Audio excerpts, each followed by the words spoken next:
Welcome to Yerba Talks.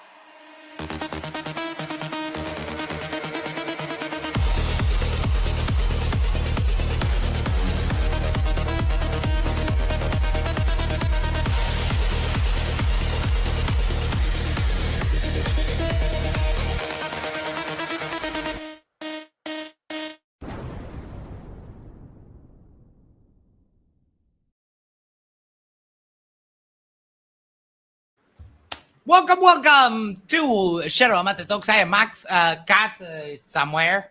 And today we have a debate between 1stAmender, AronRa, Bryce, and Anthony. And the topic is Christianity logical? So Bryce and Anthony are the first ones to start. Whoever wants to go first, as soon as you start speaking, will start the timer. You want to go first, Anthony? Sure. All right, go ahead.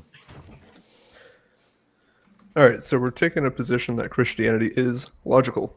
So my first point is going to be a defense of a commonly used logical argument, which is the Epicurean paradox. For those of you not aware, the Epicurean paradox goes as follows. Premise 1, God is omnipotent, omniscient, and omnibenevolent. Premise 2, God has the power, knowledge, and goodness necessary to stop all evil. Conclusion 1, God ought to stop all evil. Premise 3, evil exists. Conclusion 2, God isn't omnipotent, omniscient, neither nor omnibenevolent. So the treatment that I'm going to give for this is twofold. First, on metaphysical assumptions behind the given premises and the attributes mentioned, and second, on the existence of evil itself. So first, on the properties. If it is the case that power, knowledge, and love are of the same order, then it leaves them no more than conceptually or virtually distinct. If this is the case, then the outworking of power is necessarily done fully from the first to second actuality, with no work of the will, and must be done, in which case this critique will stand. However, the way that we understand this is that the movement from first to second actuality is energized through the will by the desire and knowledge of the mover. As such, omnipotence is the statement that first actuality is absolutely active with no passion. This is the designation that God is not acted upon. And as such, the activities are the outworking of the will in the second actuality. This leaves the lovingness of God as according to second actuality, rather than non-distinct to the first actuality. The power to love and the activity of love are meaningfully distinct, meaning that the effects of this moving is understood according to the proper desire. This makes conclusion 1 moot, given no necessity to act all at once in a single instance, as the knowledge of God dictates that a particular effect is made actual at its proper time, according to the willingness of the one who receives it, and the power by which they are to cooperate in the outworking of God's energy. And the second is on the existence of evil. Evil itself has no ontology. Its existence is merely conceptual, an outworking of the human will to reason nomically. Its existence is parasubstance, or of a privation of the participation in God's energies. As such, the desire of God is that man cooperates in his energies, by which man may have the volition to deny such participation in his gnomic condition. The desire of God is for man to cooperate with him, meaning that man's desire must be aligned to his desire for the participatory grace of cooperation to be actualized. The work of God is done in enjoining of himself to the natural energies of man in the incarnation. Thus, his concern in regards to evil is the total reconciliation of man to himself, which is inevitable in the eschaton, or at the end. At this point, whether man desires evil is useless due to the eradication of the gnomic will. Man's deliberation is thus to participate by desire in the divine energies. A man who desires evil before cannot, and is burning in his own lack of participation in true substance. This, by a roundabout case, actually addresses conclusion 1 by saying that God does stop all evil. Even if we were to continue in the specificity of the previous case, God actualizes according to his own absolute power. The passion of evil is rendered not. Being untouched by passion, he desires not to destroy something that doesn't exist, but fills it with true substance. And secondly, I'm going to give a defense of 1 free minute. will. 1 minute. I'll be quick then. I'm going to address free will. I'm going to give a definition. The definition is as follows. Free will is the voluntary activity of an agent according to their own power. A common argument that's used for free will or against free will is that if a man has free will, why is it that man can't choose to fly, or just something else ridiculous that is often mentioned? Man acts according to his own power, and free will is dictated by his power. Flying is not within man's power. Thus, him being able to fly or not is moot. It doesn't address anything regarding free will. This is simply not something that man can actualize. 15 seconds, I'll yield my time.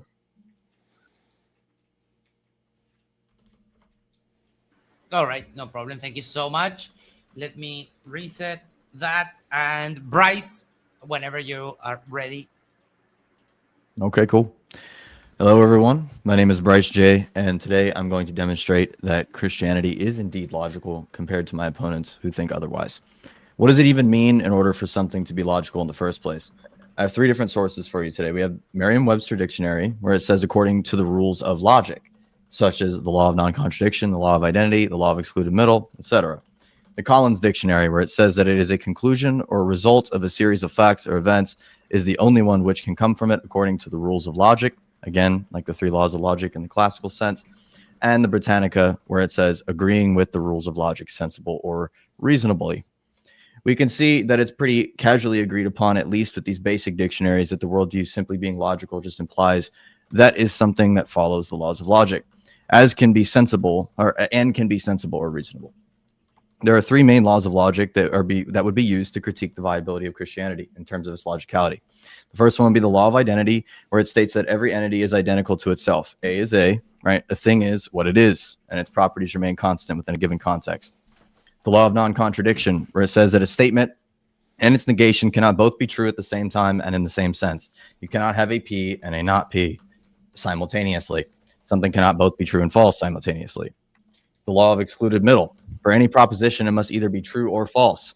There is no third possibility or middle ground. The statement is either true or false if we're talking about facts, of course. When it comes to comparing worldviews, this is the bedrock for determining the viability of any worldview whatsoever. If a worldview breaks one of these laws in any of its explanations, then it can be considered illogical. Now, I already know the approach because I've had many of these debates in the past. Either my opponents are going to collapse logicality into empirically testable, or they're going to attempt to say that it breaks the law of non-contradiction by stating some kind of statement in the Bible that supposedly contradicts another section in the Bible, which if they choose to do so, they are free to, of course, but that's a whole other issue that we can happily discuss during the debate. I'm not going to cover that during the opening. As I hold the position that other than a couple of things like scribal errors, for example, with things like number details, like, for example, in the book of Kings and Chronicles, that the Bible contains absolutely no contradictions or of any historical fact or any form of theological contradiction to the Eastern Orthodox Church. My epistemology is not like normal evangelicals that my opponents talk to on a regular basis, as I have more attestations to my worldview instead of just simply the Bible in of itself. First, we have the account of a course of Jesus Christ, which is the Gospels and the epistles of Paul, all of these things attesting to the truth of the Old Testament. We have the attestation of the 1st to the 3rd century church fathers, which attest to early Christianity and the movement that was caused by the attestation of the apostles, including multiple accounts of men who personally knew the apostles for the theology, such as St. Ignatius of Antioch and St. Polycarp, who were disciples of St. John the Apostle himself. Also, St. Dionysius the Areopagite, who is traditionally known as a witness to the dormition of the Mother of God, Mary, and also a disciple of St. Paul, etc. The Orthodox Church, number 3, also has a completely unbroken and documented line of apostolic succession from the apostles who ran the bishopric from when the apostles were in that seat to the patriarchs that we do have today, passing down our interpretation and doctrine directly from them. And number 4, we obviously have the entire philosophy surrounding making arguments for all things regarding the existence of God and how he exists as the Trinity, one God in 3 persons. So we have different things within the worldview that have the ability to verify other claims. I want to make this clear that if they attempt to make the low-tier move at attempting to critique my position solidly from the empirical view, that they actually already fail at the debate prompt itself, as the prompt necessitates something's logicality, and something not being empirically verified by itself doesn't automatically determine something as illogical, because the existence of logic itself is not verified empirically itself, meaning that they have to find an internal inconsistency and perform an internal critique to actually prove their case here today. I'm excited to see the argumentation that they have. Will they attack with biblical arguments, ethical issues, which hilariously enough actually doesn't also prove the illogical nature of things? Or will they critique the Trinity? We don't know. But Anthony and I stand ready to defend the word of God here today in the name of the Father and the Son and the Holy Spirit. Amen. I yield the rest of my time. All right. Thank you so much. Let me reset the timer. There we go. AronRa, who wants to go first? First Amender. Okay. You I got have it. a PowerPoint presentation, so allow me a moment to open that. Okay. Can we get your volume up? I can barely hear you. Is my volume too low? Let me check here. 1 sec. It should be good. Yes. It's not different for. There. Here, No. I'll we, all right. Is that it? Yeah, I had you were loud the last time, so I have. Oh, you had me turned down. Okay. We should. Yes. All right. So. So whenever you're ready to share, let me know. All right. Hang tight. Slides. Okay. Share screen. Share screen. It's going to be. Assuming this is it. Do you see my screen? Yes. Right. Give me 1 second. So I put the timer here.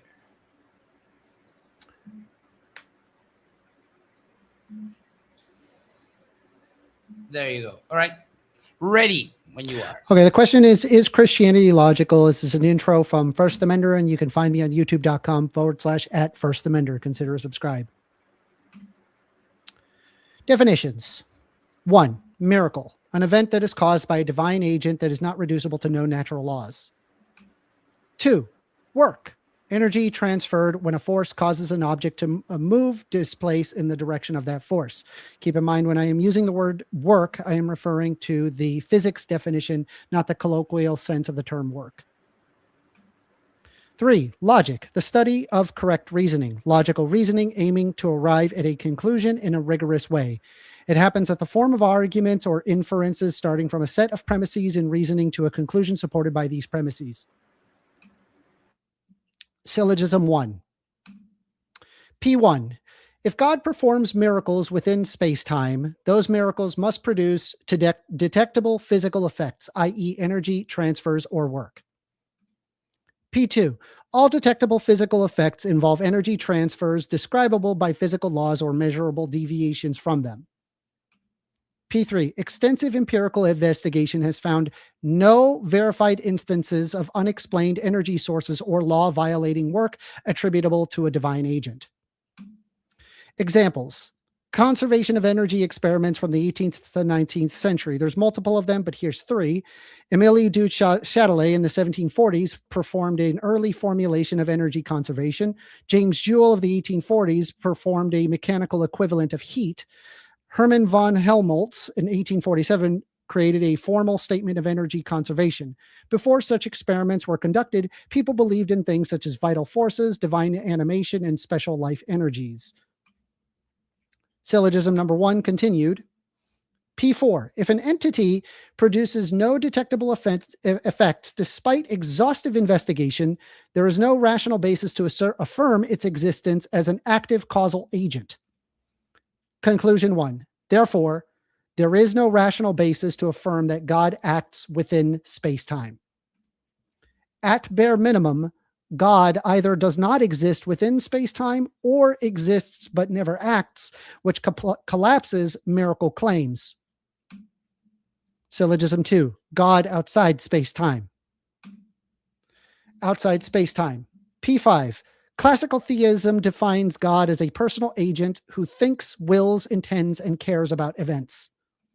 P6. Thinking, willing, intending, and caring require temporality, differentiation, and identity conditions.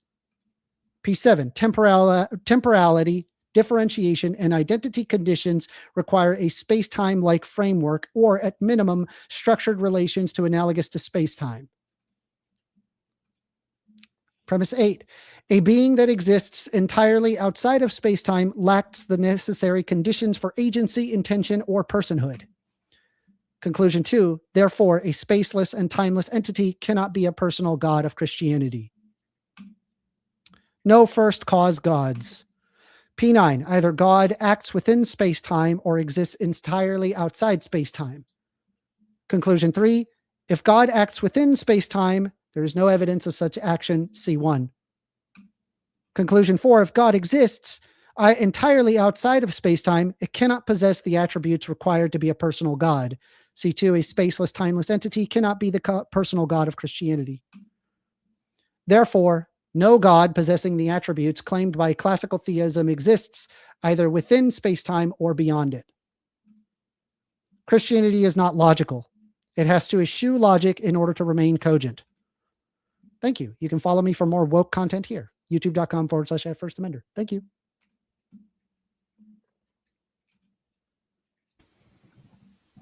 All right, so it's me now. Yes. Give me 1 second. You don't have to share your screen, so we're going. Yeah. Here So I'm just and here. All right. Let me reset and ready when you are. Sorry. okay. Asking whether Christianity is logical is not the same as asking whether it is rational. And I was told that I need to address this because some people will be confused. A rational position is one that is based on reason or logic. And having the capacity to reason means being willing and able to evaluate the facts and evidence in a logically consistent manner. Having sound reason means being objective, able to distinguish reasoned thought from subjective impressions or intuition on emotional biases, biases.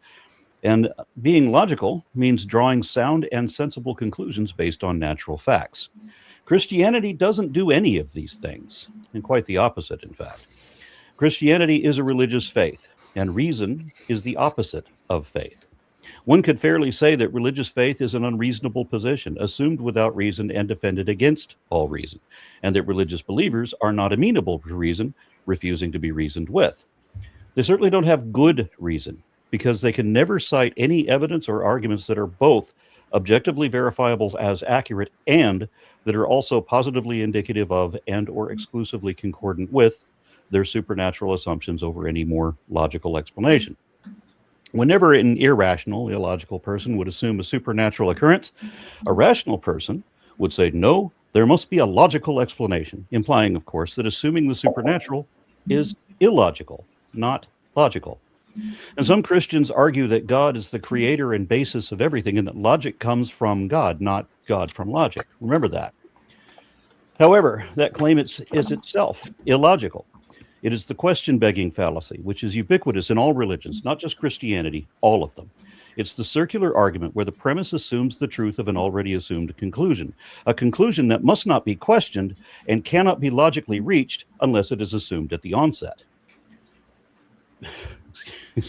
But when it comes to how we know things, then logic is the basis of all thought, and it must come before anything else, including God. But again, in their baseless question-begging assertion that logic comes from God, they have also admitted that God does not come from logic. And that part is demonstrable, because every logical fallacy has been used as an argument for God, and every argument for God is a logical fallacy. If you say, I know for a fact there's a God, no, you don't know that, because it's not a fact. That's the fallacy of projection, not to be confused with psychological projection, which is when Christians pretend as if the rejection of religious faith is a religious faith. They try to create the illusion of a false equivalence to evoke the tu quo qui fallacy, that you're just as bad as me, when really the believer is just projecting their own faults onto unbelievers, those who do not have faith. If you say that science can't explain everything, therefore God, that's the God of the gaps fallacy. And remember that logically, the burden of proof is always on the one making the positive claim. Hitchens' razor allows that whatever is asserted without evidence may be dismissed without evidence.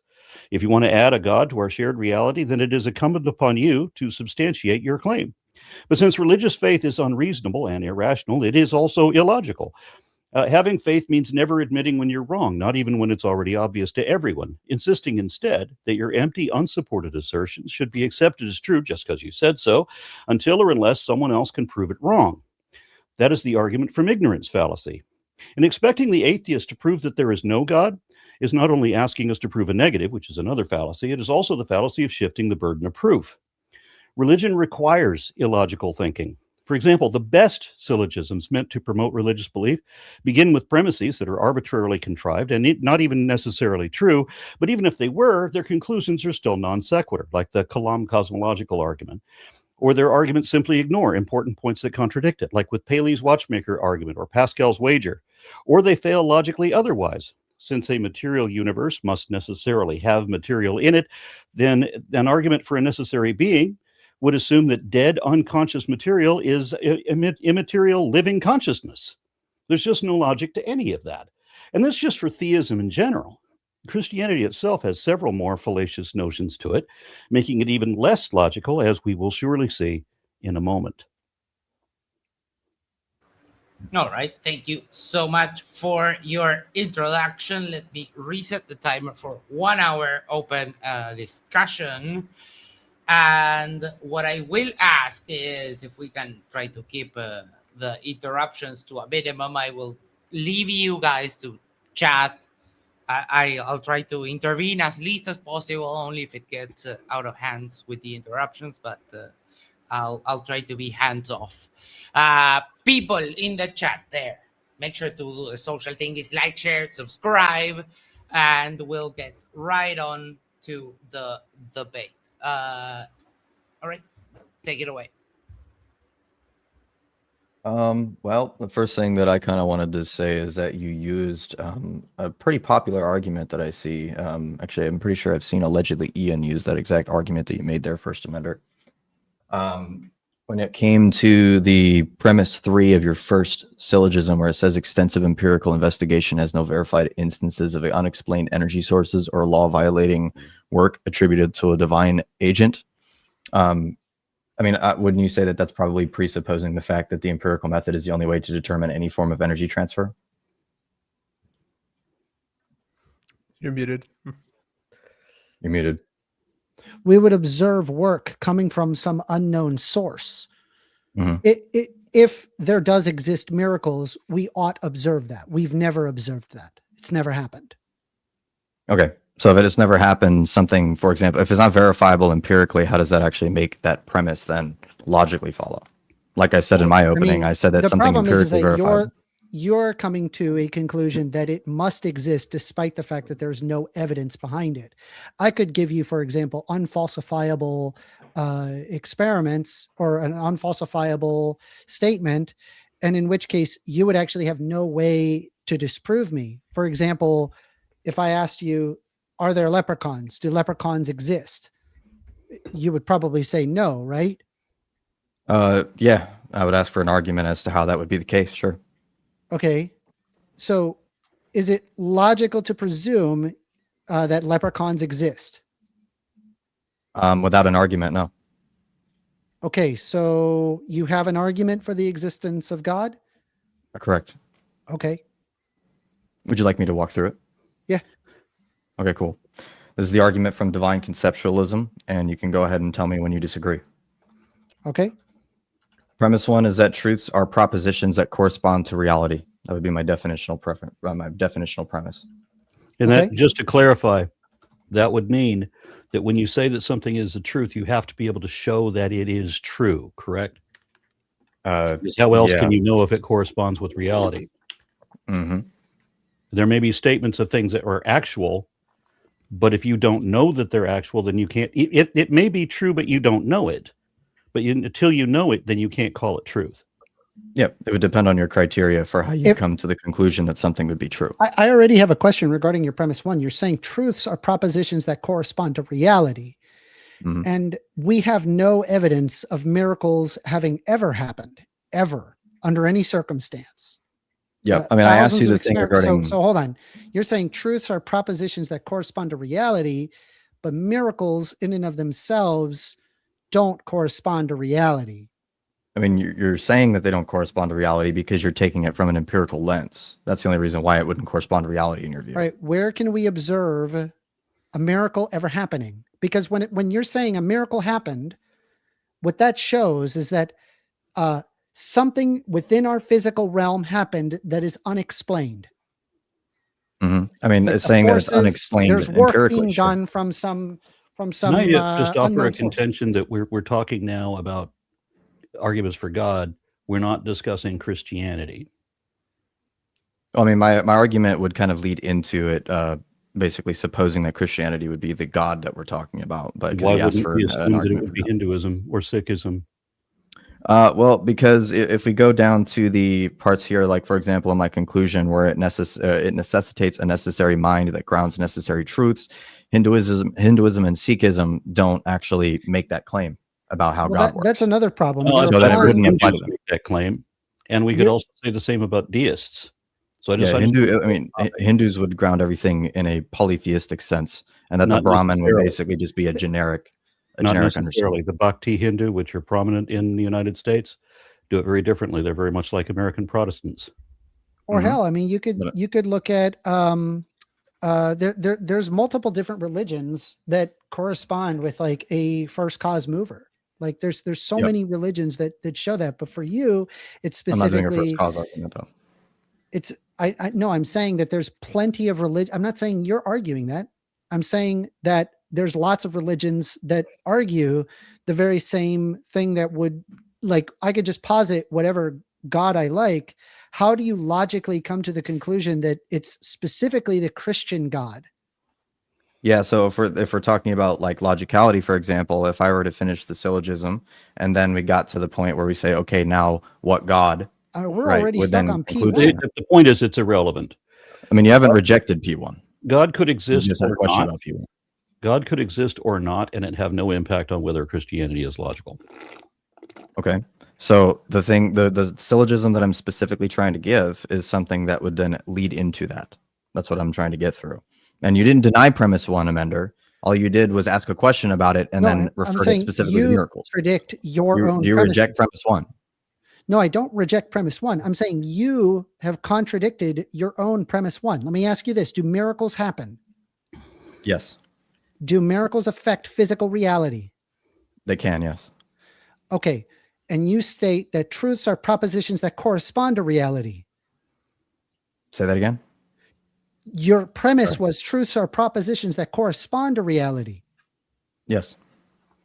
So Reality would be the physical world. So if contradicting miracles yourself affect the there, physical right? world, then Because it affects He reality. As a doesn't miracle catch he's specific- contradicting himself. he doesn't He he doesn't, can't yeah, catch he that. doesn't get that you can't Yeah, I'm say, not contradicting myself at all. you can't say that miracles happen when you can't verify that miracles happen. Yeah, so I just said that if you're taking reality to mean something that's empirically verified, then I just reject that that's what all reality is. Because Wait, then at that you point, any argued form of that. philosophy is We were rejected. talking No, I about didn't. truth. When I'm not when when arguing you for honestly empiricism. declare something to be the truth, you No, have for to be able something to to show be that the it is truth. true. You have to literally have to be able to show the truth of it. Yeah, and if something's true, right, there's different ways in which something can be considered true rather than just empirical evidence. Okay, What but is now he's reality made to the you? statement Like the that laws of logic miracles themselves are not empirically verified. But What we is still- reality to you? I mean, reality is it's kind of like a very brute definition. It's kind of just something that would be something that possesses substance or something that exists properly.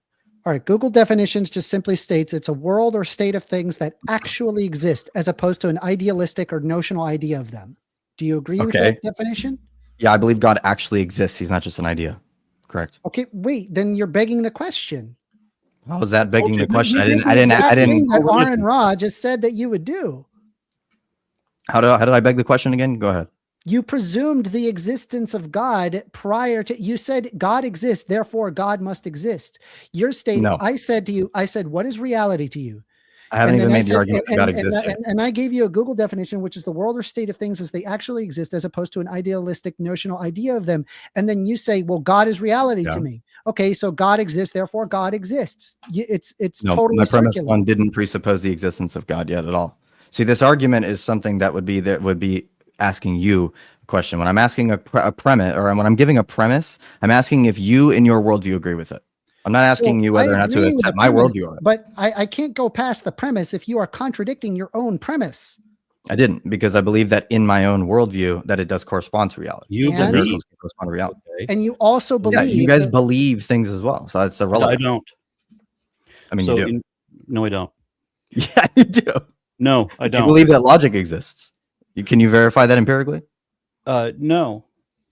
So you believe it? It's not a belief, because when we talk about believers and how believers identify as believers and how they identify belief, they use the word very differently than I normally would have. So if I were to say that I believe something, it means that this is what I think is most likely true or closest to the truth, but I don't know it because I can't show it. But believers use a very different context where they pretend they know things that no one even can know. And they're determined to make believe something that is not evidently true. So I do not make believe things that are not evidently true. I could say that I believe in the Constitution. If you want to go that way, I could do it, but that's a different context. That doesn't apply to what we're talking about now. Oh, I know. So when I'm talking about like the topic that we were currently using, like logic, for example, you just said yourself that you can't empirically verify it. That would be evidence, right? So then, like, what would be the evidence that you would use then to determine that logic exists at all? Because we have to, instead of using absolutes, we have to be provisional in our knowledge and understanding. Logic is axiomatic. They're They're simply tools that we use to come to predictive outcomes about the world. That would be just self-evident. Yeah, it's an axiom. So okay. So what if I just say God is an axiom? I thought you weren't going to go into the precept stuff. I mean, are we going into divine conceptualism is a form of it. And we're still off topic. We're still not talking about Christianity. Exactly. And then that's the other, I mean, once again, I'm still stuck on your P1. You believe that miracles exist, even though miracles by their very definition does not correspond with reality. In order to have a worldview, they would go against reality. We're not talking about worldview. We're talking about we are. Christianity is a worldview. No, we're not. We're talking about Christianity is a worldview. Religion. We're saying whether or not Christianity is logical. You guys haven't addressed Christianity yet, either of you. Yeah, I'm showing that it would be logical under these specific premises. You're showing that under your worldview that you believe, and you're welcome to say what you believe. That's fine. But when you make a statement of fact that miracles happen, well, then you are violating your own statement about truth. That you can't say something is the truth if you can't show the truth of it. Exactly. Yeah. So within my own worldview, if I'm talking about something like, for example, miracles, I do believe that they are something that corresponds to reality within my worldview. So when I'm asking you a certain thing regarding a premise, that's me asking you that within your worldview. What is a miracle to you? But a miracle would just be not go down another rabbit hole. Okay. I'm not going to be arguing for within the confines of his belief perspective or whatever he was saying within his worldview. I would rather share the same reality with the other three of us and talk from that. Mm-hmm. Okay. So what would that shared reality be? Well, we were supposed to be talking about Christianity and whether it's logical, not all of this other that has nothing to do with either of those. And as I said, God could exist or not and have no impact over whether Christianity is logical. Okay. So do you have anything that shows any form of the laws of logic being broken? Well, certainly. I mean, how is it logical that, Jesus laid out, Jesus is the patriarch of this religion, if I'm understanding this correctly. So how is it logical that Jesus discouraged divorce and forbade divorcees from ever getting remarried, yet Christians have a higher divorce rate than any other demographic? I mean, just because of the fact that people fail to follow the worldview correctly doesn't mean the worldview is false. But we're talking about the entire religion, right? So as a part of Christianity, I would say it depends on the denomination. Isn't it true that I don't think it matters what denomination is in this specific context? People that believe in are Christian. They believe that Jesus resurrected, he died for our sins, and also Jesus is God. Would you agree with that? Sure. Yeah. Yeah, because I got a lot of questions about that. Okay, so Jesus resurrected. He resurrected 3 days after he died. Mm-hmm. Okay, so the body would have had to have decayed. A day and a half, but yeah. The body would have had to have decayed. And so the oxygen, the nitrogen, the nutrients required for neurons to work and fire, has decayed to the point where now you have bacteria forming and things likely feasting on its body, fungus feasting on it and breaking down the natural matter and materia. And you're telling me that it is logical to presume that all of that was reversed via a miracle, which is something that doesn't correspond with reality ever. We've never observed that ever. it's logical to presume that this. You think that total something hasn't been reversal of observed, entropy it doesn't happened. correspond? You think that something hasn't been observed and therefore it doesn't correspond to reality? That's your position? Well, it specifically resists temporal understanding. Like, we have never Okay. exhibited something reverse timing. That has never happened. Well, we could Nobody see has ever somebody jumped up in a coma like state. We after could falling see from a somebody in cliff, for coma state example. that comes awake again. I don't want to argue this because I don't think that there was that event even ever happened, nor necessarily did. Okay, I'm still waiting for like a law of logic that I asked is being broken here. Can Well, we hear were from talking about the Anthony? religion, right? Yeah. So And which that's why I brought law up of logic that does miracles break? particular religion goes against the patriarch, goes against the teachings of the patriarch. People do, sure. Yeah, people, the religion, which is what we're talking Depends about. on the denomination. Jesus was a guy, and so he said one thing, and the religion based on Jesus says something completely different. So thousands of different denominations, all violently conflicting with each other, killing each other in the name of turn the other cheek. That kind of thing. That's a logical contradiction. So how would it people, be, so for example? people exercising the worldview incorrectly versus people that follow it correctly is a contradiction to the whole system. Okay, so we're talking about like even the leaders of the whole religions, right? Again, So like I'm how is it Eastern Orthodox, so I don't care about any other denomination. Okay, so how I is it believe logical? We're talking Go about ahead. like the entirety of Christianity here. Would you accept Catholicism as No. no? You don't accept Catholics as Christians. So you are already admitting that you're not the world's leading religion. Christianity has dropped down. The dominant faith in the world now is Islam. Yeah, that can happen. Okay. Sure. What's Yeah, wrong with because that? if Catholics, which represent more by themselves, that one denomination represents more than everybody else combined, every other denomination combined. Okay. So the top religion would be Islam. The second to that would be Hinduism.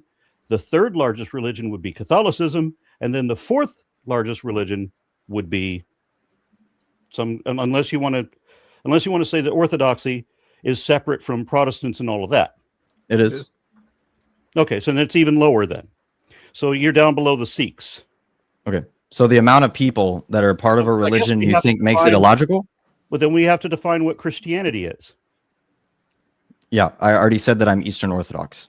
Okay, you are Eastern Orthodox. What is Christianity? We have to define what Eastern Christianity- Orthodoxy. Eastern Orthodoxy. Yeah. That's it. Only Eastern Only, yeah, Orthodox. so nobody, so, Is so all- is the only Catholicism is not The Christian. only Christianity. Correct. Yes. Oh, all They're right. they're only nominally Christian. Correct. I think Okay, you're- so I get yeah. the Jehovah's Witnesses. You know, once- dismiss them. The Mormons, you dismiss them. But I came from a Mormon family. They really thought they were Christian. And by the People way, can he's think all they once again want. contradicting himself again, because I asked him whether or not that Christians believe in the following, whether or not that Jesus had resurrected, and whether or not Jesus is God. And he said yes. And all of the denominations that Aaron just spoke about are in fact Christians. And now he is contradicting himself, saying, oh, they are not actually really Christians. It's worse than that. How am I contradicting myself if I don't It's not a believe that they're part of the contradiction system for us to say anyway? that we believe The that. people in my family who have No contradiction. church memberships, who've been to the temple, who have offices in the temple, in the Mormon temple, right? They Okay. who believe they're Christian and have dedicated their lives entirely Cool. to their Christian faith. Well, they're not Christian, according to some guy from Eastern Orthodoxy. He's I mean, it's not just according to me; he's it's doing according the to the historical church that in the existed in the no first true millennium. Scotsman fallacy, which is Yeah, a no, fallacy. it's not a no true which is Scotsman fallacy. It is a no true Scotsman. I know what that fallacy is, but the reason I why don't it's think not the audience does. Can I You're make an argument dismissing or all these anything? people who have dedicated their lives. What's going on? One To one believe second. in Hold on, Christ. Bryce. And you're saying you're not I Christian. would like to hear from Anthony because we haven't. Yeah, you can take over for a little bit, Anthony. It's all good. Sure. You said the question was about why it's not a no true Scotsman. To say that Eastern Orthodoxy are the only Christians, or is there something else that you'd like to address?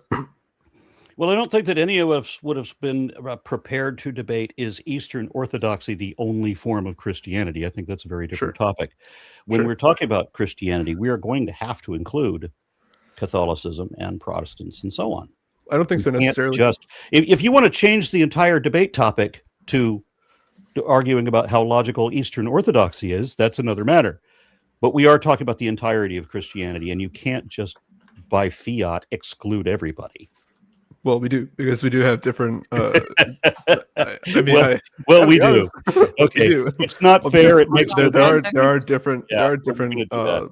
there are different sort of metaphysical structures and metaphysical reasonings within Eastern Orthodoxy that entail different explanations or different formulations of certain So then things. I need to be replaced by a Catholic priest or somebody like that, somebody that would say that you were in with the Mary worshipping pagans. I just need to go interdenominational.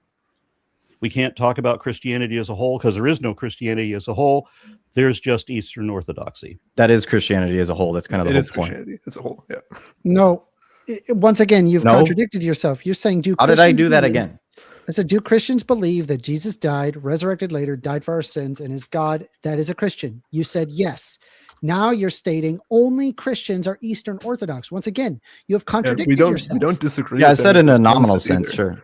I said Roman Catholics are nominal Christians. You know what I mean by that? Nominal.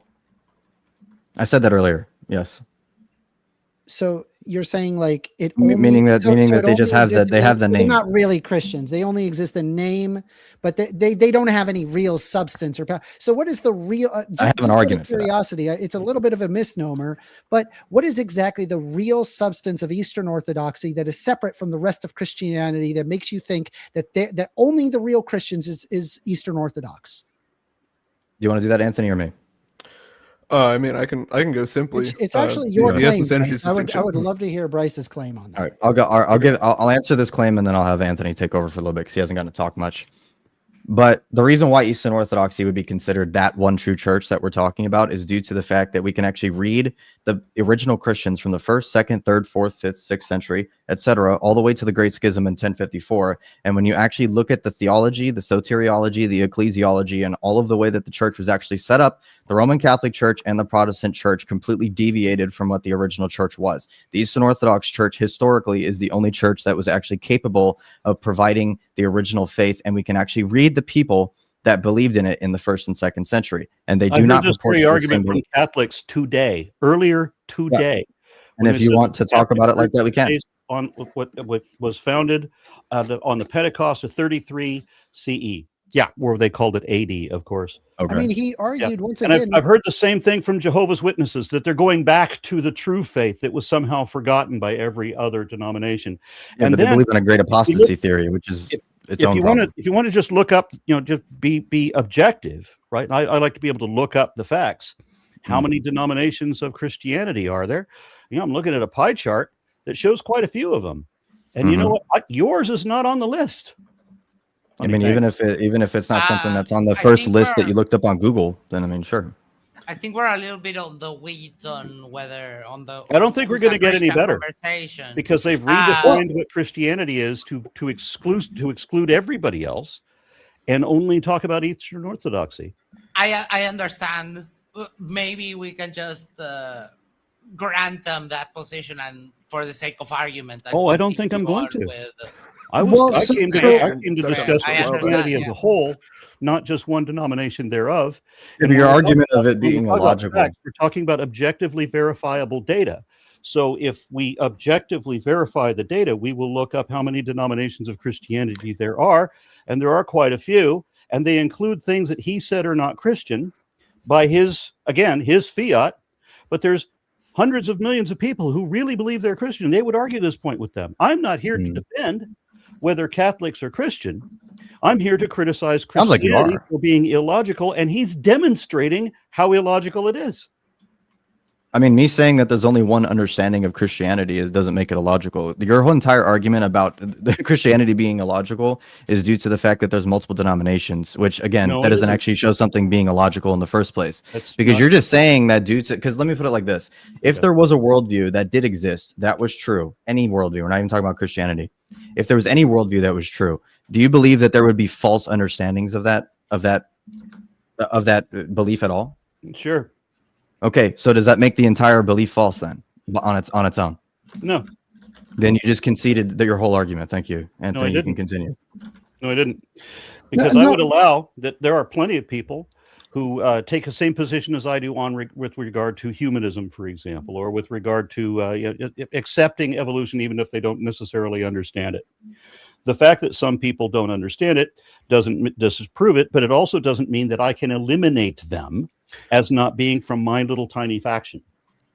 So I mean, we here's don't necessarily eliminate them either. We just say that they're nominal. They're Christian in name alone. Yeah, are they Christian? The differences. So we're back to discussing Christianity as a whole. So there are actually so many logical inconsistencies here, just from what Bryce had said, where he had stated, I asked him, hey, the only real Christians he's stating that the only real Christians are Eastern Orthodox.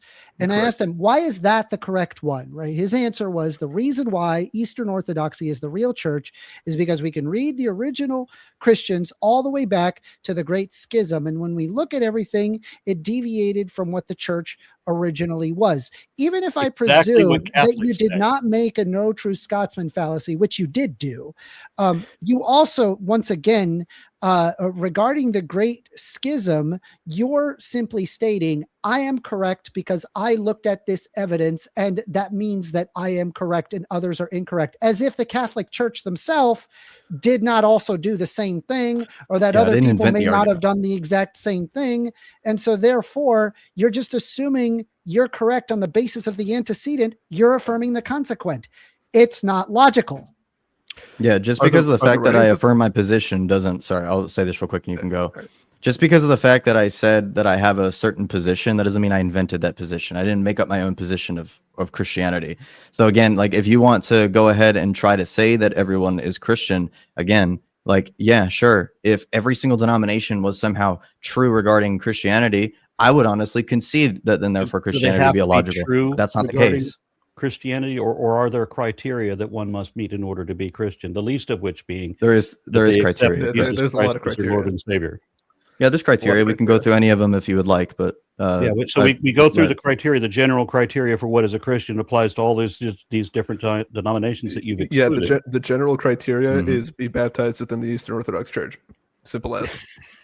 Okay, yes, I'm sure that every I'll give you a better one. I'll give you a better one to make the debate. I'll give you a better one to make the debate just a little bit. Total logical fallacy. All right, let me give you a criteria that may be easier for us to actually have a discussion. That is a logical fallacy. Again, another one that no, it's not. Exclude vast swaths of people. Say again. Is it another one that is going to exclude vast swaths of people? Well, the criteria that we do generally attribute is somebody who actually affirms the Niceno-Constantinopolitan Creed that was defined in 381 AD. I tried to use that argument before, and a Christian criticized me for it, saying that not every denomination adheres to the Nicene Creed. I would have thought I would have brought that up first. They're not Christian. Yeah, had people not already brought it against me. But what I wanted to talk about is we're talking only about Christianity, and even if we ignore everybody else and only talk about your little group, there's still huge inconsistencies that make no logical sense. Go on. What, for example, is the reason for Jesus to anything? Help me with that. Go ahead, Anthony. You can go, Anthony. The reason to Jesus for anything? What's the reason for Jesus? I even mentioned it in my opening statement. The total reconciliation of man to God. Why did we need a reconciliation to man from man to God? And wouldn't that mean that Jesus? Are we taking literal everything that's in the Gospel? Do you have your own set of apocrypha that I don't know about? Not in the New Testament, no. Okay. So, but when we're talking about Jesus, then Jesus describes himself as existing before all of these other people do. He is a product of God, but Jesus always only ever described himself as subordinate to God, separate from God, that God was someone else, somewhere else, who knew things Jesus didn't know, which is important, and could do things Jesus didn't do. But the important thing is that Jesus now pre-exists all of these other people. He doesn't pre-exist God, nor is he God, but Jesus has to exist to reconcile a thing that hasn't happened yet that God would have had to have known about, right? So first off, Jesus is God, and Jesus does actually say that him and the Father are one. Jesus disagrees with you. He says that he and the Father are one. Yeah, then later he asks and then he says that the Father is greater than him. He prays to someone who is not him, asking, Father who is not me, can my disciples be one with you just as I am one with you? And so they can be one with me and we can all be one with you, which proves that Jesus is not one with God in the way that you're saying. So what do you know about the person-nature distinction? I'm not sure where you're going with that. Okay, so basically, Christ, or the Son of God, the second person of the Godhead, is of one nature with the Father, as he's also in one nature with all of mankind. So he's saying that the apostles should be one with him in nature by participation, by grace, mission, more or less. Hmm? They've got the same goal. Well, no, like the same nature. Like Christ is human nature, and Except as that- all Why does Jesus pray to himself when he's not talking to himself? he's talking to not praying to himself. Why does God show up and say, "This is my son in whom I am very proud"? And then the Holy Ghost shows up, who is also Jesus, apparently. And It's called Jesus- energetic. It's called an leads energetic Jesus off to manifestation. someplace Jesus didn't know. It's called an energetic manifestation. We got three characters who don't know the same things that the other two do. That's also false. We do not affirm agnuite, or the idea that the Son doesn't know the same things as the Father. Or the Holy Father, Spirit. take this cup away from me, not because I will it, but because you will it. There's Jesus again, distinguishing himself from God, identifying that he is not God. No, And that's he not the always case. tells people that that he's got the same mission as God, but God knows things he doesn't, and so on. We affirm Anthony. something called diotheletism or dioenergism. So when we say that Christ has a human will, he also has a divine will. So he says things. Jesus is his own Father. Jesus is God. No. Even though God says that there is no one sitting to the right of him, and then Jesus comes along and says, I sit at the right hand of power. Despite all these After the contradictions, ascension. Mind you, an energetic manifestation that would exist empirically. That could be proven empirically because energy, in effect, can be measured in terms of work. so It you're did telling come down me to that, earth. God, that Jesus What do you think we is mean when we God, say energetic and therefore manifestation? Jesus existed I don't know, some fucking before magic the bullshit. fall. That's But what I the think it reason means. Jesus exists is for the reconciliation of people with not Jesus, but with God. Let me try this. Okay, so first off, like when I want to address Amender, where he said the energy thing would be empirically verified. It's specifically in the scriptures, it says that the Holy Spirit descended like a dove. So obviously, in some way, shape, or form, he took on some kind of physical matter in order to do that. So that's not even an issue with I that. wouldn't even interpret it that way. Descended like a dove. Doves descend. Other things descend. It doesn't necessarily mean he's physical. Okay, so just because of if God takes on some kind of matter in some way, shape, or form to reveal himself, that's like kind of the entire point of the incarnation. But back to what you said regarding Jesus never claimed to be God. Again, we can look at a bunch of different verses that actually completely contradict your argument that you're attempting to make. I don't think, like, for example, I've talked to an awful yeah, I lot can. of biblical Well, scholars about this. let me go ahead and do this, and I want you to try to tell me what you think this is saying. In John chapter 8, verses 56 through 58, it says, the Jews then said, Jesus said, your father Abraham rejoiced at the thought of seeing my day. He saw it and was glad. In verse 57, the Jews then said, you are not even 50 years old, and you have seen Abraham. And verse 58, he says, very truly I say to you, Jesus answered, before Abraham was, I am. Yep. What is he? Who is he claiming to be there? I don't remember the translation between I think it was the Greek. Ego eimi.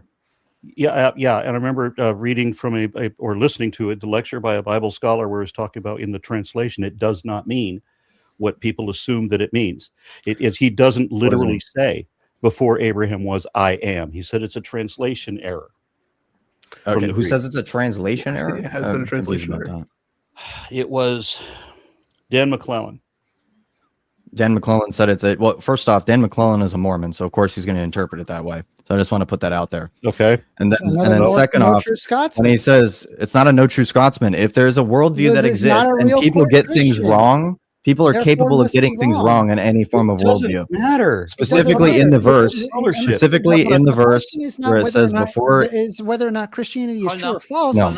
The question is whether or not it's Amender, logical. hold on. We're talking about, also in And this so case, if you're we're talking about committing how you logical translate fallacies, Koine Greek, and it They're doesn't both matter. they're both losing it, bro. They're both losing it. Can I speak? Hold on 1 second. Oh, Go my ahead, goodness. finish up, Bryce. Thank you. So specifically when he says before Abraham was, I am, the question that was asked right prior to that was, you are not even 50 years old. How have you seen Abraham? And he said before Abraham was, I am. He's specifically quoting Exodus 3:14, where Moses asked, It "What was is your translated name?" that way, interpreted that way, but apparently not intended that way. And So, that's also explain that's verse also 57 then. the only strained interpretation you can make for this. In every other instance, it's very clear that Jesus distinguishes himself from God, even talks to God as a separate person, has to ask God things that, and then God says no. So Jesus is Jesus? not the same person as El Allah Abba Yahweh Adonai. Yeah, so just because of the fact that Jesus within his human nature does things like pray to the Father doesn't mean that then he in of himself is not God. Wait, Because he's like praying to Anthony himself? said earlier, no, he'd be praying to the divine nature, which is not the same thing. So when he says, "Take this cup away," not because I will, but because you will, he's calling to the 'Cause- not. He's not calling to El. He's not calling to Abba. He's not He's calling attributing to to the divine Jehovah. nature. He's calling to the divine nature, which is not. I said that he would be calling to Yahweh? the divine nature because of the fact that Jesus possesses two wills. He has And a the human will divine and a nature divine that will. he's praying to. Would this be the same God that the Jews worship, Yahweh? Yeah, but as a human, of course, Jesus would perform these actions because all flesh is subject to the Father. Okay, and the Father also assumed flesh a number of times in the No. Hebrew Bible. No, he No. didn't. Yes, he did. Not in a single. No, he didn't. Not a single spot. yes, Show he me a did. verse. Book, chapter, Well, verse. when he invited Moses and the 70 elders and such to look at his Mhm. physical body, where his feet were on the lazarette. That was Jesus. That wasn't the Father. That was Jesus. That It doesn't. It Jews doesn't wrote say it that. was the Father. Jews don't believe in Jesus. So we Okay, we, just because Jews don't believe in Jesus Jesus- doesn't mean that my view is false. so And God we- How also that works. said that he had to turn his head and hold his head up because no man can look at my face and live. So not Jesus. We're talking about a different God here. No, That still talking about doesn't. that's Jesus specifically stating The when it purpose says that no one of can see my Jesus- face. That's referring to the divine nature. Nobody can actually witness the divine nature. And then So- you're saying that Jesus just revealed himself because it was God who was revealing himself, and now you've just taken the Jewish Jehovah or Jewish Yahweh and made him into Jesus for the same What? reason that you made all of these other denominations not Christian. But the What's that to do with what I just Go to said? the question: what was the purpose of Jesus? Now you're telling me that Jesus pre-existed everything, which means he pre-existed the fall, which means he was created as a reconciliation for a thing Christ that not never created. hadn't happened yet. Yeah, John Right. 1:3 explicitly states that Jesus was not created. I mean, I like don't really know despite what the you mean fact by that it's, I mean, just like off You're of not its getting the face question. value, Why does God- Jesus exist? You said Jesus existed because he was a reconciliation for man back to God. That's not why he exists. At He the doesn't incarnation. exist Right, only change because your of- answer. I mean, what? I don't think that's what Anthony said. He didn't say that he only exists because of the fact that he's a reconciliation of man. That is something that he I performed. asked what does That doesn't mean that that's the point of it. why The purpose for Jesus to us is to reconcile us, not literally for his own existence. Jesus, who is God and therefore created the universe before he created us, before there was a fall, pre-existed himself to reconcile us to him when he pre-existed set his up human the nature. thing so that we would fall. Yeah, I mean, it's the classic question is God had sacrificed himself to save us from himself. It's obviously like like it is very illogical to think, but without me getting too deep into the weeds, the problem so far is the fact of the question is Christianity logical? As in formally, can we say that the tenets of Christianity or just Christianity in general being logical? I would imagine it is probably illogical to commit informal fallacies. You committed fallacies of affirming the consequences, as well as no true Scotsman fallacies in your very strange Eastern Orthodox basis. You also contradicted your very definitions in a premise that you made, stating that truths are the proposition that correspond to reality, but also that miracles happen, specifically things that do not correspond with reality. Why don't you help me out with that? Yeah, my premise was something asking if you agreed with it, not whether or not my position is already presupposed. So can you tell me how I made a logical right. fallacy there with that? So We're once getting again, back to the other truths argument are on whether propositions. there Yeah, is you're God and just not whether repeating yourself. Christianity You're is not logical. addressing what I just asked. I asked the specific question. Because you're not understanding. You're not understanding at all. Oh, I'm understanding. I'm asking how I actually fall into a fallacy. Yourself. So I'm asking how I actually fall hold into on. the fallacy So- if so my premise what is asking happens you. if something is the opposite of a truth. A truth is a proposition that corresponds to reality. An untruth Cool. is something that does not correspond with reality, right? Untruth. An untruth. Yes, something that is Yeah. not true A is something falsity. that doesn't correspond to reality, correct? Sure. Yeah. Yeah. Go ahead. Do miracles correspond with reality? Yes. Yes. So therefore, what? The very basis of miracles there. is that they're untrue. Yeah, Okay. don't- Again, like you. you think, no. If miracles, I believe that the miracles do correspond with reality. I'm still waiting All for right. like where that's logically So not the a case. miracle is a surprising or welcome event that is not explicable by natural or scientific laws and therefore is considered to be the work of divine agency. Do you agree with that?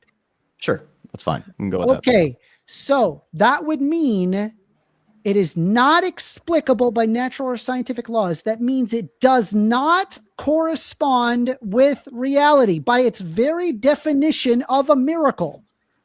You think that if Miracles and something is magic not share the same empirically, definition. Amender, do you think that if things are not empirically verified, that then therefore they don't correspond to reality No.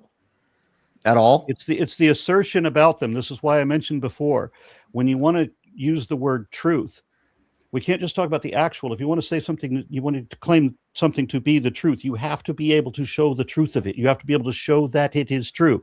If you can't show that it is true, you can't call it truth. Okay, and you admitted earlier that things can be true without being empirically verified.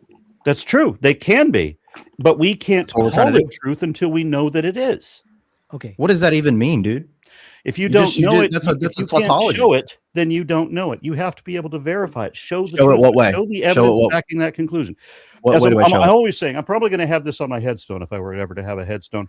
The truth is what the facts are, what we can show to be true, not whatever else we might assume or imagine beyond or instead of that, which is the realm of religion.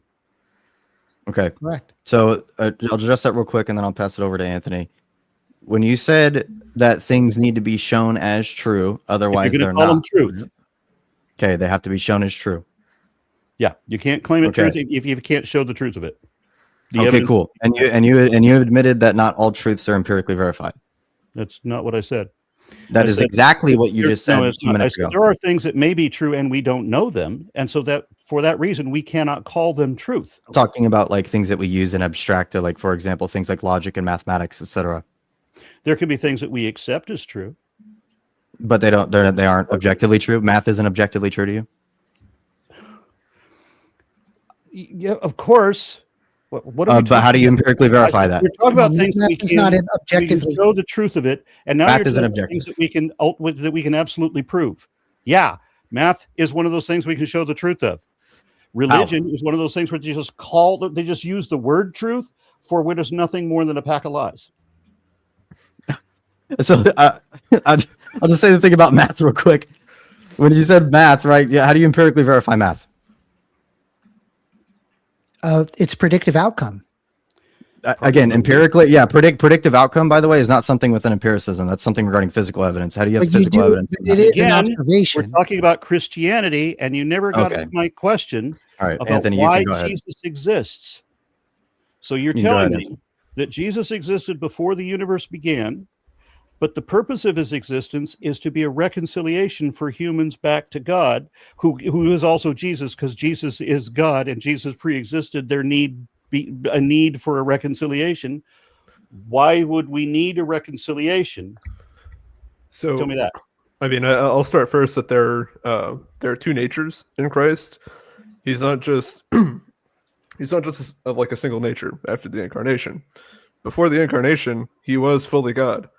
Like, we can very clearly say that that Christ is God before the incarnation. He didn't have a human nature, but his purpose for enacting the incarnation was to take on the human nature for the complete reconciliation of mankind to God. So Jesus's purpose for At the his incarnation. existence is a No, reconciliation.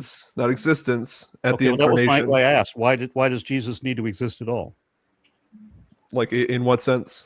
Like, as a divine person, or as a divine person with a human nature? Well, Christianity, I thought, was this belief that there's this guy, Jesus, who died for your sins. However, that's supposed to make sense. And I'm told that Jesus defeated death 2,000 years ago when he was killed. And I don't know how he defeated death. I'd like some explanation for how death has been defeated, because it looks to me like people still die. And I'm betting that before he died, that people died, and then according to much of the Hebrew Bible, it says that they didn't exist anymore, that they die and they just don't exist, period. When we say that Christ defeated death, say that Christ defeated death, we talk about how Christ took on humanity and voluntarily endured death, and then by his resurrection, he defeated death so that mankind may be able to participate in that willingly. Despite the fact that logically that's a total reversal of entropy, completely reversing all basis of logic, all temporal understanding. We now have to render every single experiment effectively potentially falsified, because it is possible for God to reverse entropy in the universe, which, by the way, thankfully has never been reproduced. Entropy is going from higher energy states to lower energy states. No, it is not. But again, it's actually not. That's not what entropy is. we're talking about a God who dies, and not like Prometheus. Prometheus did a much better job. Got crucified for 10,000 years on a rock. Never died, because gods don't die. But this God died, and he spent a day and a half, which they call 3 days. He spent a day and a half in his own winter home, apparently, because he runs hell, according to what all the Christians tell me. So big whoop. Jesus gave up his weekend for you. What exactly did Jesus' death do? So how are people before Jesus died? When they die, how is it different than people after Jesus when they die? Well, he took himself to save himself from himself. If God was one person, that would make sense, Amender, but that's not how God works. I mean, I'm just saying that's what happened. Give me an answer, please. Like about death. So all people, past, present, and future, who will die or have died, still participate in the saving reality of the resurrection. Wait, how? The people who died before Jesus died participate in a reality of his resurrection that hadn't happened yet, even though they don't exist once it anymore? happens. We don't say that they cease existing after death. Okay, so what does it mean when Jesus says that if and only if you believe in me, then you will never die? But if you don't believe in me, then the wages of sin is death, right? So if you don't believe in Jesus, you die. If you do believe in Jesus, you don't die. You die, but you don't. You die, but you don't die. You go to hell unless if you're an Eastern Orthodox, specifically Eastern Orthodox, as per the schism and the Nicene Creed, right? I'm trying to get them to answer. I'm still waiting. It's a question part regarding the defeating of death. You're talking about the defeating of death situation? The people who died before Jesus spent his weekend in hell, how was their deaths different than people who died after Jesus? Yeah, it says in the Epistle of Peter that the reason why Jesus spent that time in hell in the first place is to preach to the souls who were sitting there, because those people died pre-incarnation. Preach to people who are already dead. Because those people still possess their spirit when they're in hell, and they're capable of listening. Wait, so we can be in hell. We die and we're in hell, and then we can be saved? Well, Hades is not the same thing as eternal hellfire that's defined in Revelation. Okay, so when Jesus creates himself, I guess, so that he can be a reconciliation of human to man, because of a fall that hasn't happened yet, Jesus created himself to reconcile from a fall that he knew would happen, but that hadn't happened. And so he also created hell so that he could punish people who haven't fallen yet, but he knew was going to fall because he set up the trap and baited it and everything. So what are we being saved from? Hell doesn't exist yet. Gehenna doesn't exist yet.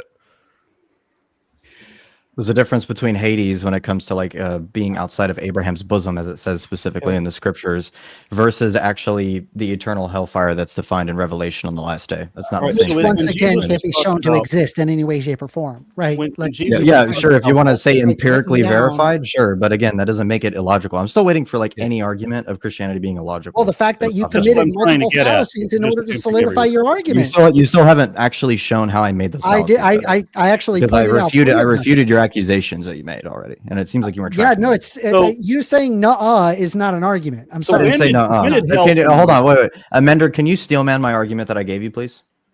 I have no idea. A lot of the 'Cause- times when a lot of these crazy freaking Catholics come in, I sit here and I hear concepts like, if we doesn't logically disprove the fallibility of a Christian God, therefore is Christianity, or stating like ridiculous things like, oh, he chooses not to destroy, presuming the existence of a God to begin with. It goes in circles, man, and it doesn't have any logic. I'm just glad That's why that I you can't admitted that you didn't that's why understand my argument. So that's I fine with me. understood your. Then please, it's total explain it to me. nonsense.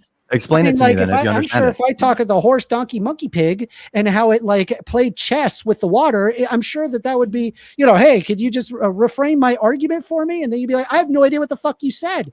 That doesn't make it magically logical. You said you understood my argument, so I'm asking you to Jesus just please Christ. define it for me. Do you have anything? Yeah. So, Can you explain anything about my seem argument? to argue your concept of defying conceptualism. You were. I haven't even gotten to arguing do that your yet. initial. Yeah, you were trying to argue your P1, which, by the way, you contradicted yourself in P1. No, I stating didn't. truths You or still haven't shown propositions that. correspond to reality. Well, it does How because did I you said contradict? miracles It's a one happen. premise. It's Miracles, one by premise. their How did very I contradict? definition, How did I you contradict myself with contradicted one it premise? based on a previous statement you said. You can say a premise that is the opposite of something that you had said Can you prior. please show That how would it was a contradict contradiction? it. You're Can you also show how I assuming the Oh, Jesus definition Christ. of reality You by saying said that you made a contradiction. miracles happen, right? Sure. Yeah. Okay, and a miracle is something that it doesn't correspond with physical reality. I reject that. And you stated You truths know that are I didn't say that. You reject that? Then what the fuck is a miracle to you? Is it something that can be entirely empirically verified? It can be it can be sourced to natural causes entirely? Just because something isn't sourced to natural causes doesn't mean that there's not natural causes involved in a miracle. Okay, so Yeah. So There's a difference between a cause and effect, by the way. yeah, I would still like to get back on topic. That's fine. You Go know, ahead. because we've got where we talk about how Jesus is God because he said this phrase translated in the Greek, which was interpreted this weird way, and that's the only thing that supports this one position. Where all of the other things he said contradict that, and then we also have to ignore where Jesus said that the Pharisees were all serpents, or that they were all vipers, and that they were all the sons of Satan. When I guess he wasn't being literal then. Well, maybe he wasn't being literal this other time either. I don't want to go over all this. I want to talk about the sum of Christianity, where Jesus exists to reconcile us back with God, and hell exists, but not yet. So apparently hell didn't exist yet when Jesus threatened to crush the unbelievers in a bloody wine press and have the rivers of blood up to a horse's bridle for anybody who didn't believe. Did hell exist yet when Jesus allegedly said that? Do you know what we mean when we say hell? Like, do you know what our understanding of? Can you hell answer is my based on question it? before giving me your interpretation? Well, no, it's a question of if you're actually critiquing our position or not, Well, I still need the answer to my question. and that's going to depend on how you see our Did the position. thing that you're going to describe as hell already exist when Jesus allegedly said that? I mean, in a sense, Which verse are you talking about? You guys should be in politics. Can't Which yes- verse are you actually talking great about? political answer right there. Okay, verse are you what actually is talking hell about? then, according to you? hell is to experience the divine energies of God and not be receptive to it. I'm sorry. Hell is the The absence of experience God. of the energies of God and not receiving it or hating it Experiencing the energies of God. and hating it. Let me put it like this, right? So It's we not all the gnashing of teeth that Jesus said it was. The gnashing of That's teeth is the the- hating it. that's the hating it. Gnashing your teeth, you hate There's it. no hellfire. There's no lake of fire. There's no eternal. Not literally. Not We're in a being literal burned sense. forever. Not in a literal sense. No, it's a spiritual state. Okay, so we are deprived of our free will upon death. No. Well, I mean, what do you mean by that? Like, are you talking about like the ability to choose otherwise? Like when you say free Well, I will, mean, you're like saying you're being libertarians? deprived of God and hating it, so you would have to take my free will away. Well, actually, no. If we go back to the definition of free will that I gave earlier, the definition of free will that we use and understand is that free will is the voluntary activity of an agent according to their power. Okay, You're still and you understand that the way philosophers approach this is slightly different. I mean that we can that we're so predictable in what it can be predetermined what choices we're going to make. Passion has nothing to do with whether free will exists or not. Well, Free will has to do with activity and not passion. All right, we won't go there. Did hell, which is contradicted by what the Bible says about it, but you have a different interpretation. So your different interpretation of hell, did it exist already when Jesus said that he was going to crush the unbelievers in the bloody winepress? When I said in a sense, because God's energies are ever existent. Like, so is that a yes? They're going to be experienced no matter. They're going to be experienced no matter what. Okay, but the eschaton has not happened yet. What is energy? Said the thing energy is second actuality. Energy is so hell did not exist when Jesus said the thing about the bloody winepress. I said hell exists in a sense that the energies of God exist. When did it start to exist in a sense? When did it start to exist in a sense? All the time. God's energies are ever present. So hell always existed. In the form of God's energies. so hell existed before the alleged fall, which wasn't even a fall. Because hell is the description of experiencing God's energies and hating it. I mean, it could be said that it didn't exist. It could be said that it didn't exist before the fall because man didn't have a gnomic will at that point. Tell you, experiencing the energy of God and therefore hating it, and then also at the same time the absence of God's energy somehow. We don't say that. Yeah, but it's not a logical contradiction. That doesn't logically contradict, obviously. You know, hell existed. We just don't say that before God made His perfect creation. So because God's energies existed before creation. Let me punish. Total nonsense. Who's it going to punish? Can I kind of just give you like just the overall thing about it? Okay. So when we talk about hell, when it comes to like the actual finality of all things, it is the thing we're supposed to be saved from, right? Just to be clear. Yes. Okay. The actual eschaton, right? The ending of what all things are going to be. About something that's entirely mythical. But go ahead. I said eschaton, by the way. I did not say actual. Anyway, the thing I'm talking about regarding hell is simply just all things come from God. All things eventually return to God. If you return to God in a sinful state, then you will then therefore hate the presence of God. God distributes his love to all things whatsoever, whether or not they are good or bad. If you are somebody who possesses a will that does not actually love God, or you do not understand the true love of God because you rejected him, then that would be hell when you experience God, because the true love of God is not something that you would actually like, and it would be eternal torment. It would be like a fire, as it says in Hebrews, and that fire is something that can either burn you or it could be like iron where you mold with it. I understand that that's what you believe, but that doesn't really curtail as to whether or not Christianity is logical. I'm still waiting for a single argument of that anyway. I've already presented multiple, and you've contradicted yourself anytime you open your mouth. Yeah, the hell existed before there were unbelievers, and it existed to punish unbelievers. Right? Say again. Hell existed before there were unbelievers, and it exists exclusively to punish unbelievers. Right? No, it exists because the energies have always existed. I mean, again, I could say that it's just the presence of God in a state where human beings hate it. I don't understand the problem. Okay, let me try to explain it to you from the child's perspective. When I was 12, I remember reading the Bible and being utterly disgusted by it, because I was taught that that God was ultimate wisdom, and that God is love, and that when I read the Bible, that I'm going to be able to tap in to the greatest mind that ever existed. And of course, you don't get many pages into Genesis before you realize that these are the words of inferior people trying to justify their inhumanity toward their neighbors. Is there types of love that you think exist, like when it comes to like the way that people act towards each other, that may negatively impact people because of the way they reflect or by the way they experience it?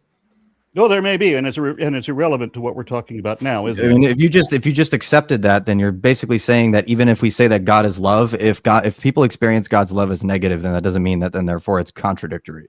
If God is truth, then he's not going to lie constantly like he did in the Bible. If he had written He didn't lie anything. anywhere. It was clear that God didn't write this. Excuse me, I've got something going on. I'm going to First Amender, you're going to have to take over for a moment.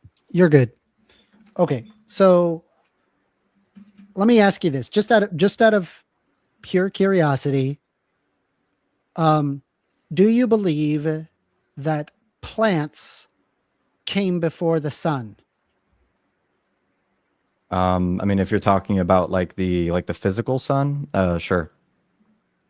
You believe plants existed before the sun? Yeah, when God said "Let there be light," that was simply just Him distributing His energies upon creation. So God Well, could have, So I God can could have give you just the specific simply. verses. I know what you're talking about. I didn't so the say no. plants, in the book, plants came before the sun. So in your mind, you believe plants came before the sun? Yeah, God's energies would be able to sustain the plants without the actual physical sun existing. Sure. And that makes logical sense to you. Yeah, I mean, that wouldn't be a sense about logic. I would say that maybe it doesn't your make empirical logic- sense to you.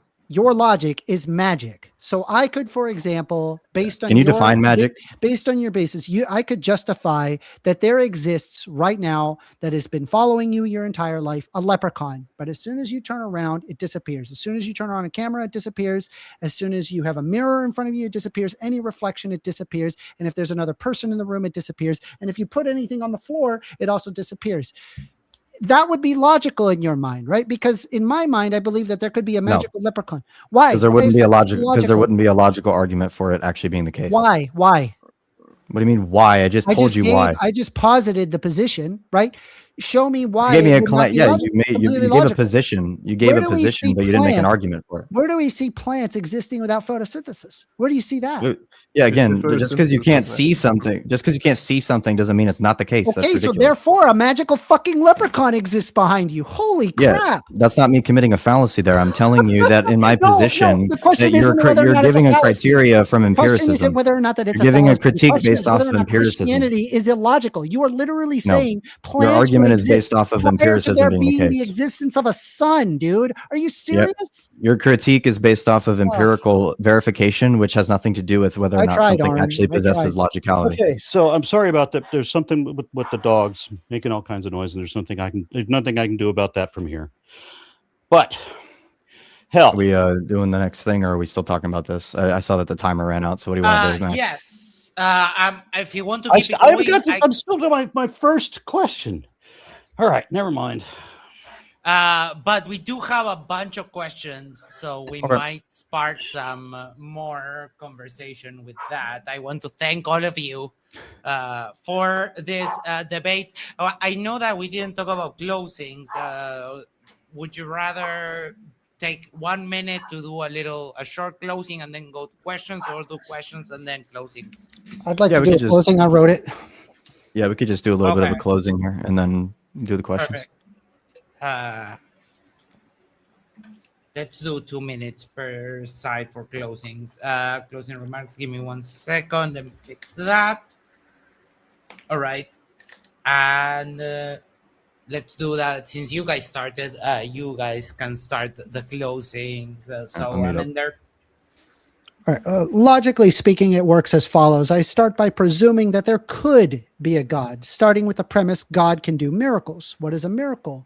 A surprising and welcoming event that is not explicable by natural or scientific laws and is therefore considered to be the work of a divine agent. It could be possible that God exists within our universe and therefore acts. The question becomes, what does this look like? You would be able to have some sort of energy source coming from some unknown source that is able to do work within our universe and that cannot be explained by a known source of energy, for instance. Thousands of experiments have been done to find this divine source of energy. To this day, we have not found a single definitive instance of an unknown source of energy capable of doing work. Ergo, if there is no evidence of its existence, despite our best efforts of looking, it doesn't exist until we can prove it exists. With knowledge that we have no real evidence of any independent energy source, at minimum, God does not influence himself in the universe in any way. So where else could God hide, knowing that he, quote unquote, does miracles? We could posit, for example, that God exists beyond space-time and that the first cause mover of the universe and has also presupposed the quote unquote energy required to enact all of their miracles deterministically as a first cause mover. How can I prove or disprove something that exists beyond space-time? For starters, God requires several anthropomorphisms to match the God that we know. For example, God cares about us. God thinks. God wills things into existence. God cares about what chemical waste rod goes into chemical waste holes, and it makes him very angry. God is a singular source, a whole body. Each of these descriptors are functional provided that you have a space-time fabric to enable things like quarks and atoms to exist. Should there be no fabric of existence enabling things like objects or a singular source or temporal things such as thinking and willing, we cannot presume any of these things due to the lack of space-time. Whatever there, should that concept even be possible beyond space-time, would be wholly foreign to us as something that exists beyond any anthropomorphism. Even this is highly charitable because it presumes something like this could even be possible. But if we were to presume something exists beyond space-time, it would mean that it would likely lack just about any known anthropomorphization. For example, simply calling it a single source or a one will ensure some sort of encapsulation separate from the stuff of the rest of the plane. Yet this once again only works within space-time, given that there exist fundamental forces that enable objects to be separate from other things, enabling things to be separated. Ergo, at bare minimum, even being charitable, whatever is beyond space-time possesses no anthropomorphic structure whatsoever. It doesn't care, it doesn't think, it doesn't even know that we exist. It has no worry. It simply makes at least one universe. Would this be your God? I think not. And therefore, there is no God in and outside of space-time, and Christianity is illogical. All right. You took a little bit of extra time, but I didn't want to cut you off, so I'll give the same. It happens. It's okay. I'll give the same. I give 3 minutes to everyone else. Aaron, ready? It's Aaron, please. Aaron, sorry. Let the other guys go first. I'm gonna see if I can get these dogs to shut up. Okay, I'm so sorry. I'm mortified now. I don't do it on purpose. It's just my South American accent. Anthony Bryce, who wants to go first? I'll go ahead and go first. You got it. So based off of the debate that we had today, first off, I didn't see a single thing that actually was an argument against the logicality of God. I saw people actually applying a form of empirical critique against a view that does not obviously grant empiricism as the end-all be-all for all truth. And as we can see, our opponents even conceded multiple times that obviously empirical evidence does not actually determine all truth whatsoever. So it kind of contradicted the entire point that they were trying to make anyway. Another thing that happened as well is when they were talking about the miracles thing, they tried to say that I was contradicting myself because of the fact that I do believe myself that miracles do correspond to reality. I never said that they did not correspond to reality. You can play back the tape. Just because of the fact that the source for that miracle is not something that corresponds to physical reality, which is a different thing than if we're talking about something that would be existing outside of physical reality, then if something can still be affected, so that physical reality can still be affected by whatever that thing is. So again, there's a difference between cause and effect here, or the source and the effect from that source. Regarding Jesus being God, I mean, I didn't really get too much into that when it came to the Bible, but there one verse that I specifically wanted to state specifically that it's pretty obvious that Jesus himself was not created, because we could see explicitly in John 1 verses 1-3, it says, in the beginning was the Word, and the Word was with God, and the Word was God, and he was with God in the beginning. Through him all things were made. Without him nothing was made that was made. The category of things that are made then therefore cannot be Jesus, because Jesus, everything was created through him. So then therefore Jesus could not have been created himself. It's very simple. And then obviously it says that that the Word became flesh and made his dwelling among us, which is obviously denoting Jesus himself. And it says, in the beginning was the Word, and the Word was with God, and the Word was God. So obviously there's no issue with that. He's just simply taking a Muslim interpretation of the Bible, which is usual with atheists. And regarding, like I said, the logicality thing, like I said earlier, I didn't see an actual P and not P, because that's actually what a logical contradiction, because that's what they tried to make over and over is. I didn't see a single P and not P when it came to like our actual worldview. It also kind of sucks that it seems like they did absolutely no studying on their opponents in any way, shape, or form, considering that they knew absolutely nothing about Eastern Orthodoxy to the degree where we had to basically teach them about it the entire debate. But I'm just going to yield the rest of my time on that. Thank you for doing this debate with me. It was enjoyable. All right. Thank you so much. Anthony, ready? You are muted. So I guess I'll start with the fact that neither of our arguments were actually addressed throughout the debate. Both my argument on the logicality by the defense against the Epicurean paradox, but also in the divine conceptualism argument, which was never actually able to be given. That started on premise one and then never was able to continue. And on everything else, we were able to completely demonstrate why it is logical, the things that we believe, and was actually able to give a full account of what we believe and how we believe it, and demonstrating that. As for that, I don't actually have anything else. I'll yield my time. All right, no problem. Thank you so much, Anthony. And I'm going to say it wrong again. I'm so sorry. Aaron. ARID, RN, registered nurse. So easy. So what we really said about truth and empiricism was not that we can't use empiricism to define all truths or anything. That's not even the issue. That's not what we were saying. We were saying you can't call truth unless you know that it is true, because then you're just asserting baseless speculation as if it was a matter of fact, which is what all religions do. That's their fundamental logical failure. You assert baseless speculation as if it was a matter of fact. So God was with God, and Jesus is God's son who was made before time began. So Jesus would have already pre-existed before the beginning of time, but Jesus is still God's son, and Jesus really does describe himself as subordinate to God over and over again. I know that you've got a different interpretation of it, but that's the case.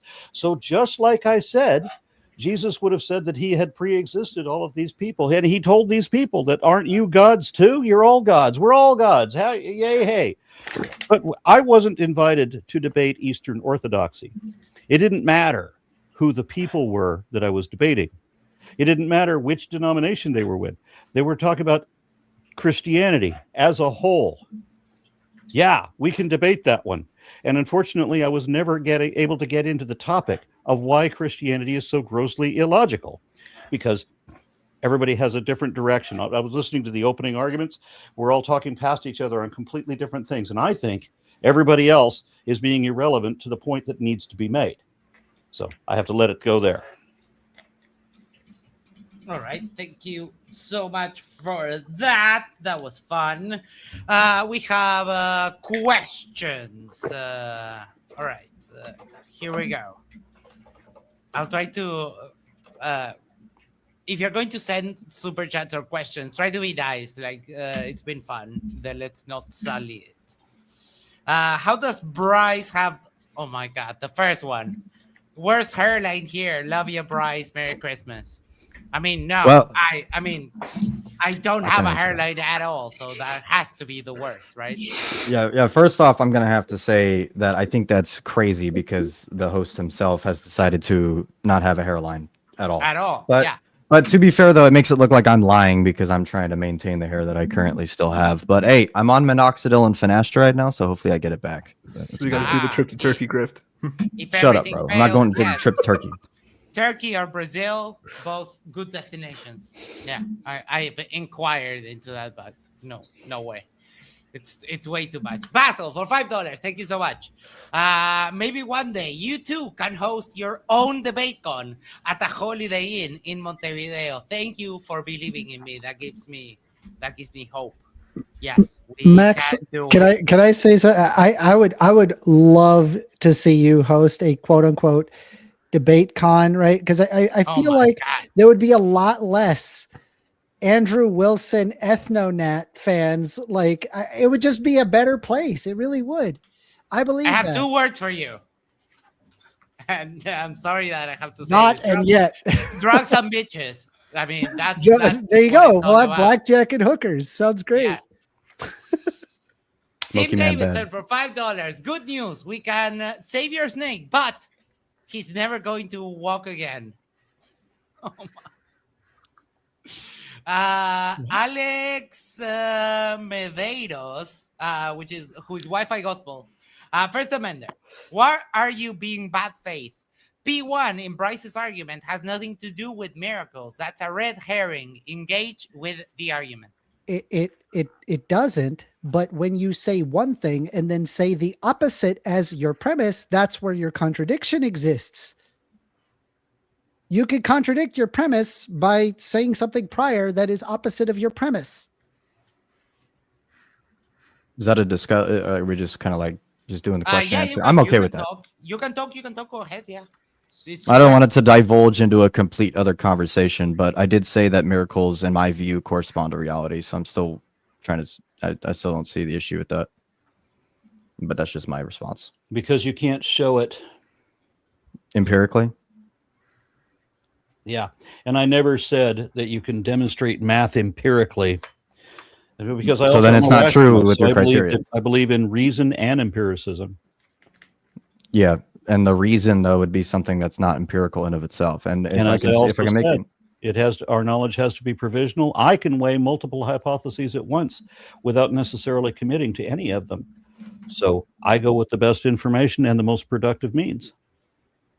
As humans, determining which one is the best, right? choice but to accept that there is an external reality, because we would have to make the same assumption as a baby or a beast would. Yeah, I read a little bit of David Hume. Basil for $5. Thank you so much. Do the Eastern Orthodox panelists believe that the bread and wine become the body and blood of Jesus during their mass equivalent? You want to take that, Anthony? No, I can sure. just add on to it.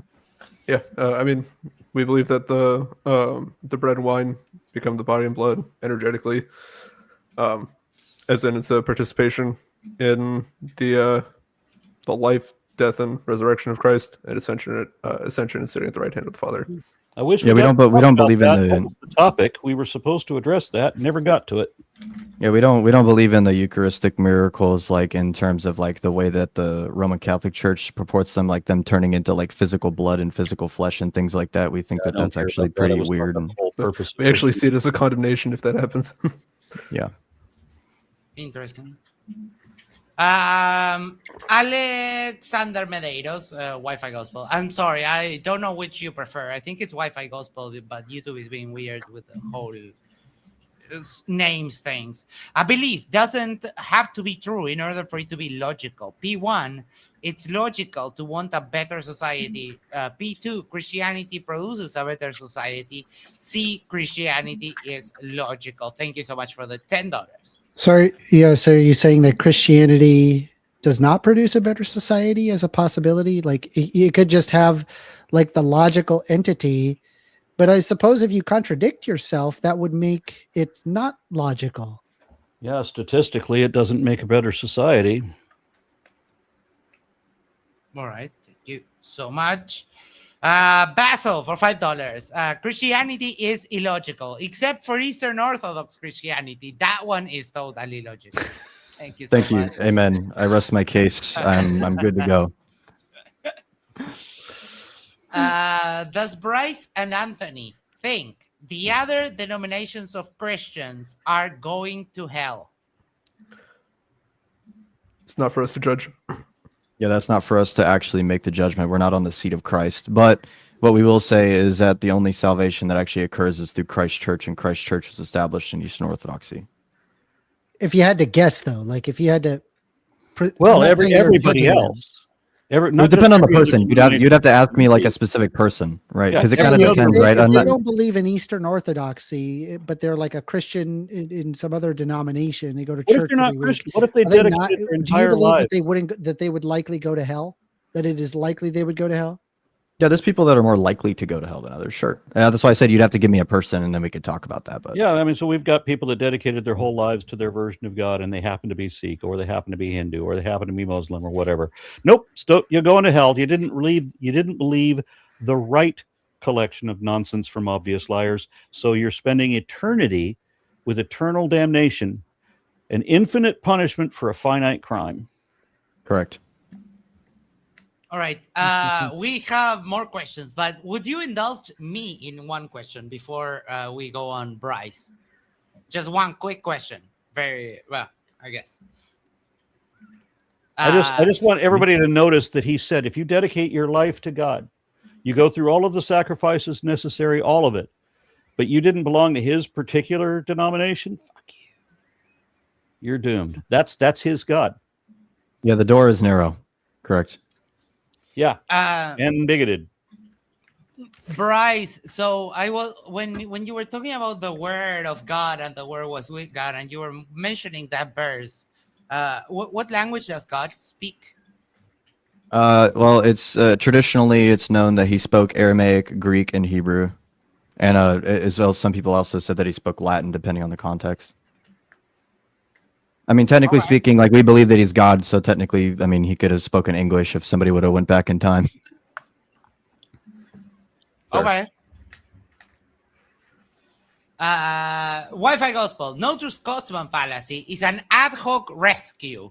Bryce saying there is only one group of people who are the true Christians is not ad hoc rescue. This is when you were talking about who is the true Christian. Someone who we're talking about a note. Okay, so hold on. So you're saying that it's inventing a new unsupported reason to save belief from a contradictory evidence instead of admitting error? I don't really understand your question. He's saying that the way that I worded it would not be considered an ad hoc rescue because that's what a no true Scotsman fallacy is, because of the fact that the doctrine that we follow is not a newly invented system just to get out of contradictions. It's something that existed prior to these denominations that created contradictions. I mean, despite the fact that there are people that have read on the Great Schism and they disagree with you, it's just you believe that you are correct. Other people are incorrect, even though they came up with the exact opposite conclusion. It's even better than that. If there's somebody in the chat that thinks that I'm the bigot because Bryce wants to take no regard for anybody dedicating to their lives to God and going through all the sacrifices for everything that they believe is good and holy. God will not observe that. God only cares that you are Eastern Orthodox. And this person is accusing me of being the bigot. That's amazing. Arrocoda 3590 for $5. Thank you so much. AronRa, I'm sorry, I'm going to say it wrong. Aaron.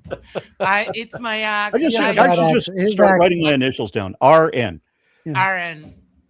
I'm so sorry. I'm mortified, but I cannot. It doesn't come out right. All right, try to say the word I'm not doing it on purpose. Try AWE. Awe. Don't. If RN wasn't good enough, if the initials RN wasn't good enough, RN, nothing else will be. I'm sorry. Doesn't know basic Trinitarianism or Christology. Yeah, I haven't done like a whole lot of study on that. I do a weekly Bible study. I meet with Bible scholars. I have been doing it for years. So yeah. I don't know this better than most believers do. Most of the time, I know both sides of this argument better than they know their own alone. From everything that I've read regarding the Trinity, it's the Father, the Son, and the Holy Spirit. Each one of them is one, and that it is all the same thing, and that it's all one God. And the encapsulation of God is the three things. It's very strange. I've read it. It's very odd. I mean, I couldn't even get into it because, effectively what it's trying to say is like a 1 + 1 is 1.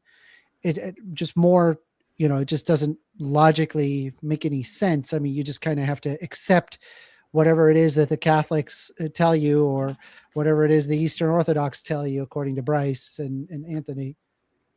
I mean, it wouldn't be considered nonsense because, like, if we actually look at the way that the Trinity is defined as, like, when it comes to God being three persons in one nature, when you actually define what a person is and you define what a nature is, especially within the paradigm, it doesn't actually break any laws of logic at I all. just reject the entire God concept. The whole thing doesn't make any sense. And I just made a statement that is verifiably true, and people are accusing me of lying about what we can demonstrate in a moment. What a great audience. Basil for $5. Anthony, are you sad Frank Zappa made a song about the Catholic girls, but not one about Eastern Orthodox girls? I don't know who that is. Basil for $5 says, hashtag Ryan is looking for a job. Oh, Ryan sent me a message the other day and I replied, but he never got back to me. Arrocoda 3590 for $2 says, is First Amender a dog? If not, no true Scotsman. It's the same guy from before. Just glad he's donating. I'm glad he's donating money to you, Max. Thank you. Ex-angry medic for $2. How many parked cars has Aaron run into? What the hell kind of a question is that? Aaron, I'm sorry. The Bearded Doctor, $2. I don't think I contradicted myself once, and there was no feet to the fire moment for me either. I was trying to stay on topic. Everybody else wanted to wander away into what I think is irrelevance. Basil for $5. Christ is crunchy and juicy. Brenda for $2. Math isn't true, quote unquote. Only propositions are. She just said math isn't true, so that, I mean, okay. Well, so it's weird. It's weird to kind of point it. So what math is just a tool that leads us to be able to measure things at an empirical level. That's what math is referring to. And sometimes it requires abstract principles that cannot be observed in reality in order to get to quote unquote truth. But math in and of itself is not necessarily true. It's just a tool. So how does it correspond to reality? Truth. Well, it sounds like when people ask if atheism Predictive outcome. True. Again, how does that It's a work to ridiculous reality? question. I mean, you can't answer that atheism is true. You're asking a different question, but framed the wrong way. Huh? All right. Basil for $5 to the our Eastern Orthodox friends. What is the most recent miracle that is acknowledged by the Eastern Orthodox Church? Everon, Mer streaming icon. I actually have a friend that went over there to see it recently. So, As well as every single year on Pascha, there is this miracle in Jerusalem of the Holy Fire, which is a fire that does not burn. And the same guy keeps saying the same thing that was brought up by people here. Yeah, that things can be true without being empirically verified. You don't know that they're true, but when you say that they're true, now you're claiming knowledge that they are true, and it is dishonest to claim to know things you don't know. Even though that's what faith is all about, pretending to know things you don't know. So I did not contradict myself. And for the next asshole, I'm not going to look at another post from the chat. If the Bearded Doctor, if you want to debate Aaron, we can arrange that. No worries. But because you seem to be very critic of his arguments today, but that's fine. Ali Pacheco says, Anthony, how do you verify your Bible is true? Is it through some sort of sense? Do you feel it's true? Does God send some kind of signal, aka empirics? it depends what you mean by true. I mean, we have the witness of the church, and we also have the I used to say the transmission of the text through the apostles from the beginning. So empirics. Well, we also have. Which you were criticizing us of doing. I mean, like, we don't say that you can't use empirics to determine something as true. We never. But you said that you can't determine truth through empirics.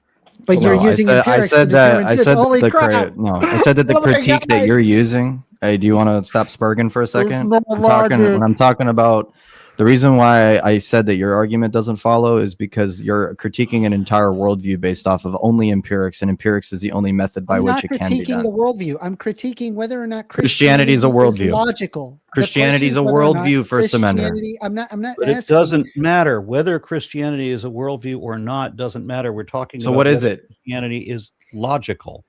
And what is Christianity? Christianity holds the way to judge that is to look at what Christianity proposes. And there's a whole lot of it that is not logical. And we didn't get there because you guys had completely different arguments that were arguing past the point. All right. Next question. Yakavos are done.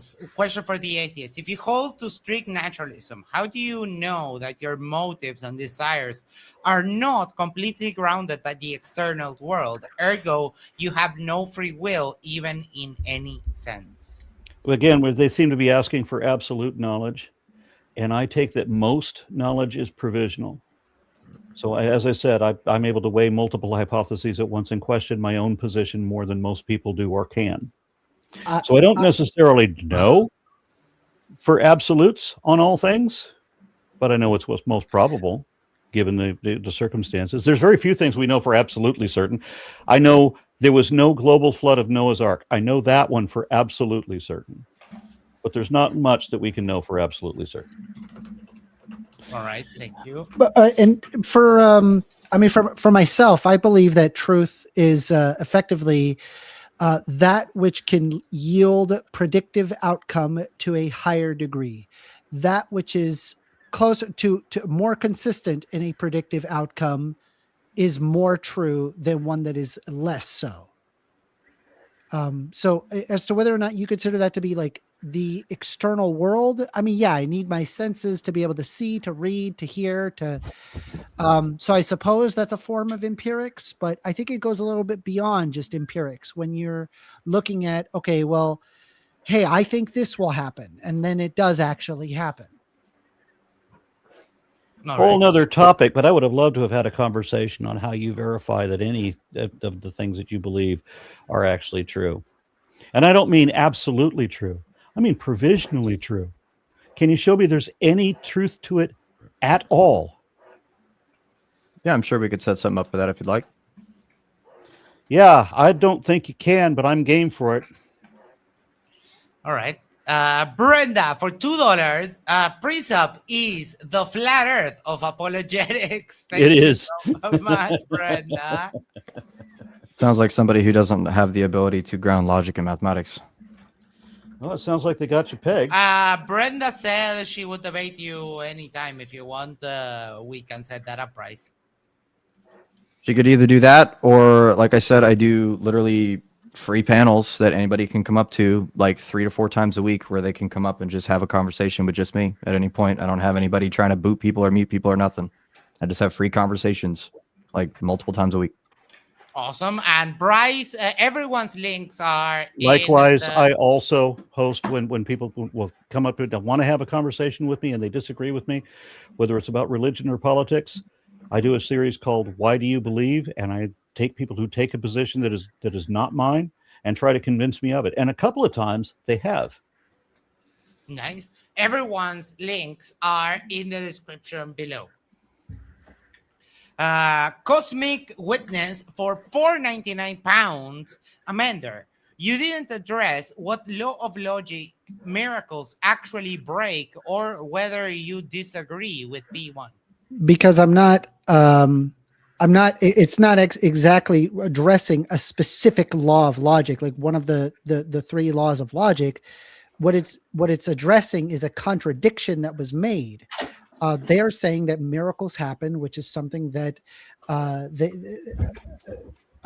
something that happens absent of anything that happens naturally.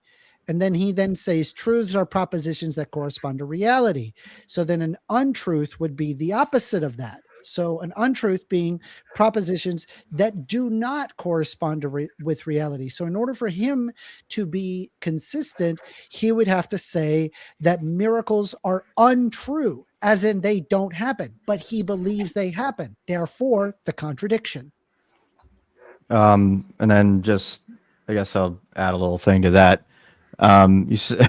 Actually just demonstrated a law of logic just now by contradicting yourself, saying that it doesn't report to a law of logic and then said that it contradicts. That's the law of logic. All right, thank you. Jose Javier 1134. How can we verify apostolic authorship outside of our tradition? Tradition is the very evidence of it. Like we have liturgies and codexes which actually provide evidences for apostolic authorship. I mentioned that a Bible scholar translated Greek and says that that he did literally say that, and you guys dismissed it on the genetic fallacy that, well, that guy's Mormon, as if that means anything. Well, yeah, because he said that it didn't. Interpretive hermeneutic. Yeah. As if it matters that he's Mormon. Yeah, because he would be interpreting something off of the basis of his own. He constantly contradicts Mormonism with his biblical scholarship. Yeah, I understand that. I mean, somebody can contradict themselves. That's fine. Well, that's not what he's doing, as already demonstrated. The Bearded Doctor for $5. Thank you so much. Mr. Ra said things can be true without being empirically verified. And he said they have to be verified to be truth. In order to say that they are true, in order to know that they are true, you can't say something is true until you know that it is true. There are many things that may be true that you don't know, but if you say that you know them, you better be able to show how you know. Why does nobody fucking get this? Like for example, something that we can't empirically verify to be true would be the fact that, are there galaxies that exist before 13.543 billion light years old? The answer is most definitely yes.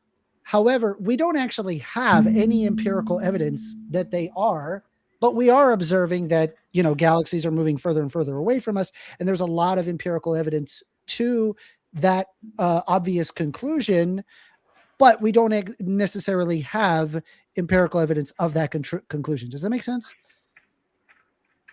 All right, thank you so much. 3Ron, been a member for 4 months, says, Mr. Ross, stop being bigoted towards Max's accent. And they're joking about the whole bigot thing. It's okay. But I think I figured it out. Mr. Ra, do you mind if I call you that? Because I will say it wrong every time. It's not coming out Just take properly. the O I'm out so of the sorry. name. ARN. Arn. It's easy. Arn. It's very hard for me. Bob Knoll for $5. On a scale of 1 to 10, how batshit crazy were your interlocutors' arguments? Let's start with you, Anthony. Yeah, I mean, probably a 3 or 4. I'm going to be reasonable. All right, care thank about you so much. About to say, like, I don't really think that they made any like outlandish claims, because the debate didn't really have to do with them making claims against my own position. It had to be internally critiquing mine. So I mean, I don't really have a number on that one, because they didn't, like, I'll be charitable and say that, like, they didn't really make arguments for their own position. I don't. It's you might be overthinking it just a tad. It's a joke question. Go ahead. From 1 to 10, how crazy were your opponent's arguments, Arn? I just saw most of it as irrelevant. We're talking about Christianity as a whole. We're talking about how illogical is Christianity, right? So we needed to be talking about the beliefs that Christianity holds and the everything that is logical or isn't logical about that. And both of the opening arguments for the Christian side kind of just blew past the point. I saw no meat there. All right, thank you so much. I wouldn't say they were crazy; they were just irrelevant. I've had much crazier debates. I mean, there was just yesterday I had a gentleman. They're not a gentleman who argued whether or not the beating your wife was okay, and he was trying to justify that. So I've had crazier. I'm going to say a 4 for Anthony and a 6 for Bryce. And the reason why Bryce gets a higher score here is because when Aaron walked away, Bryce had made an argument that plants existed prior to the sun. It's total bullshit. It's not possible. That can never be possible. It's total nonsense, right? And he's using the Bible as his argument.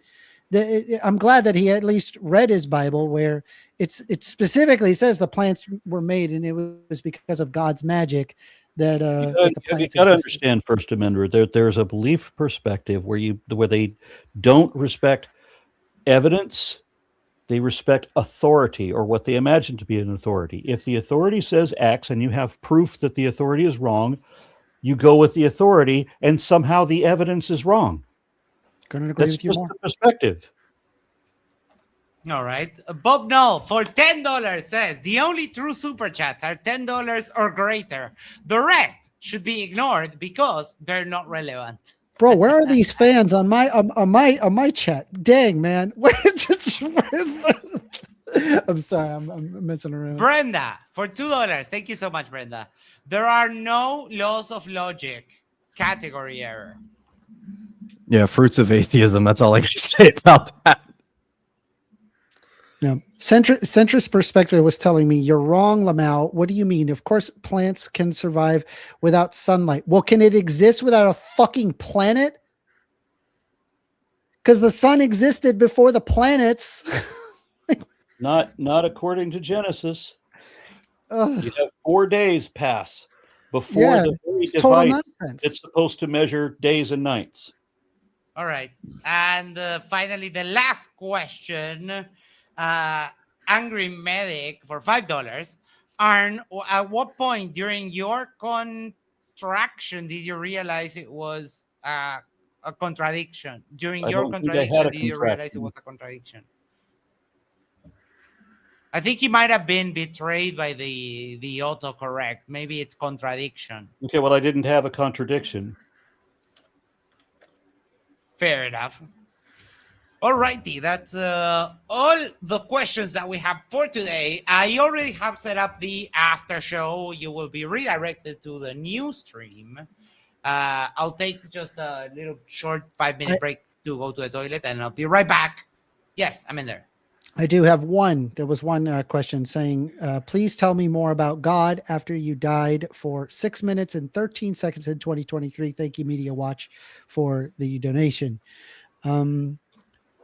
There have been people who talked about near-death experiences and said that they had observed themselves leaving their bodies. And there is like a psychologically like a form of weightlessness that does that is observational in the brain and in the brain chemistry close to death or near-death experience, or the lack of oxygen, therefore.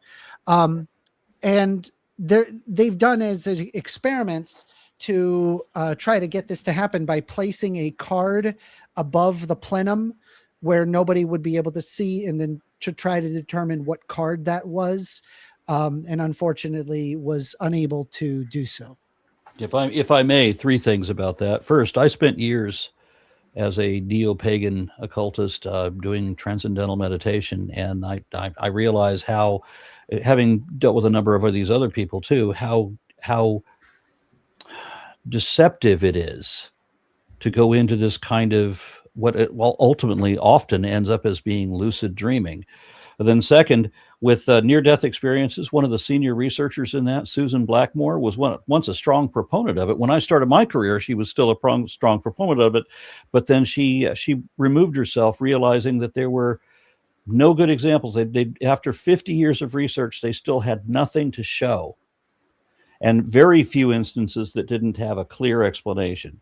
And then the third one is when people in India have a near-death experience, if they're Hindu, they come back with entirely different experiences, having met their gods, and they come back bragging about having proof of reincarnation, things that would disprove Christianity if true.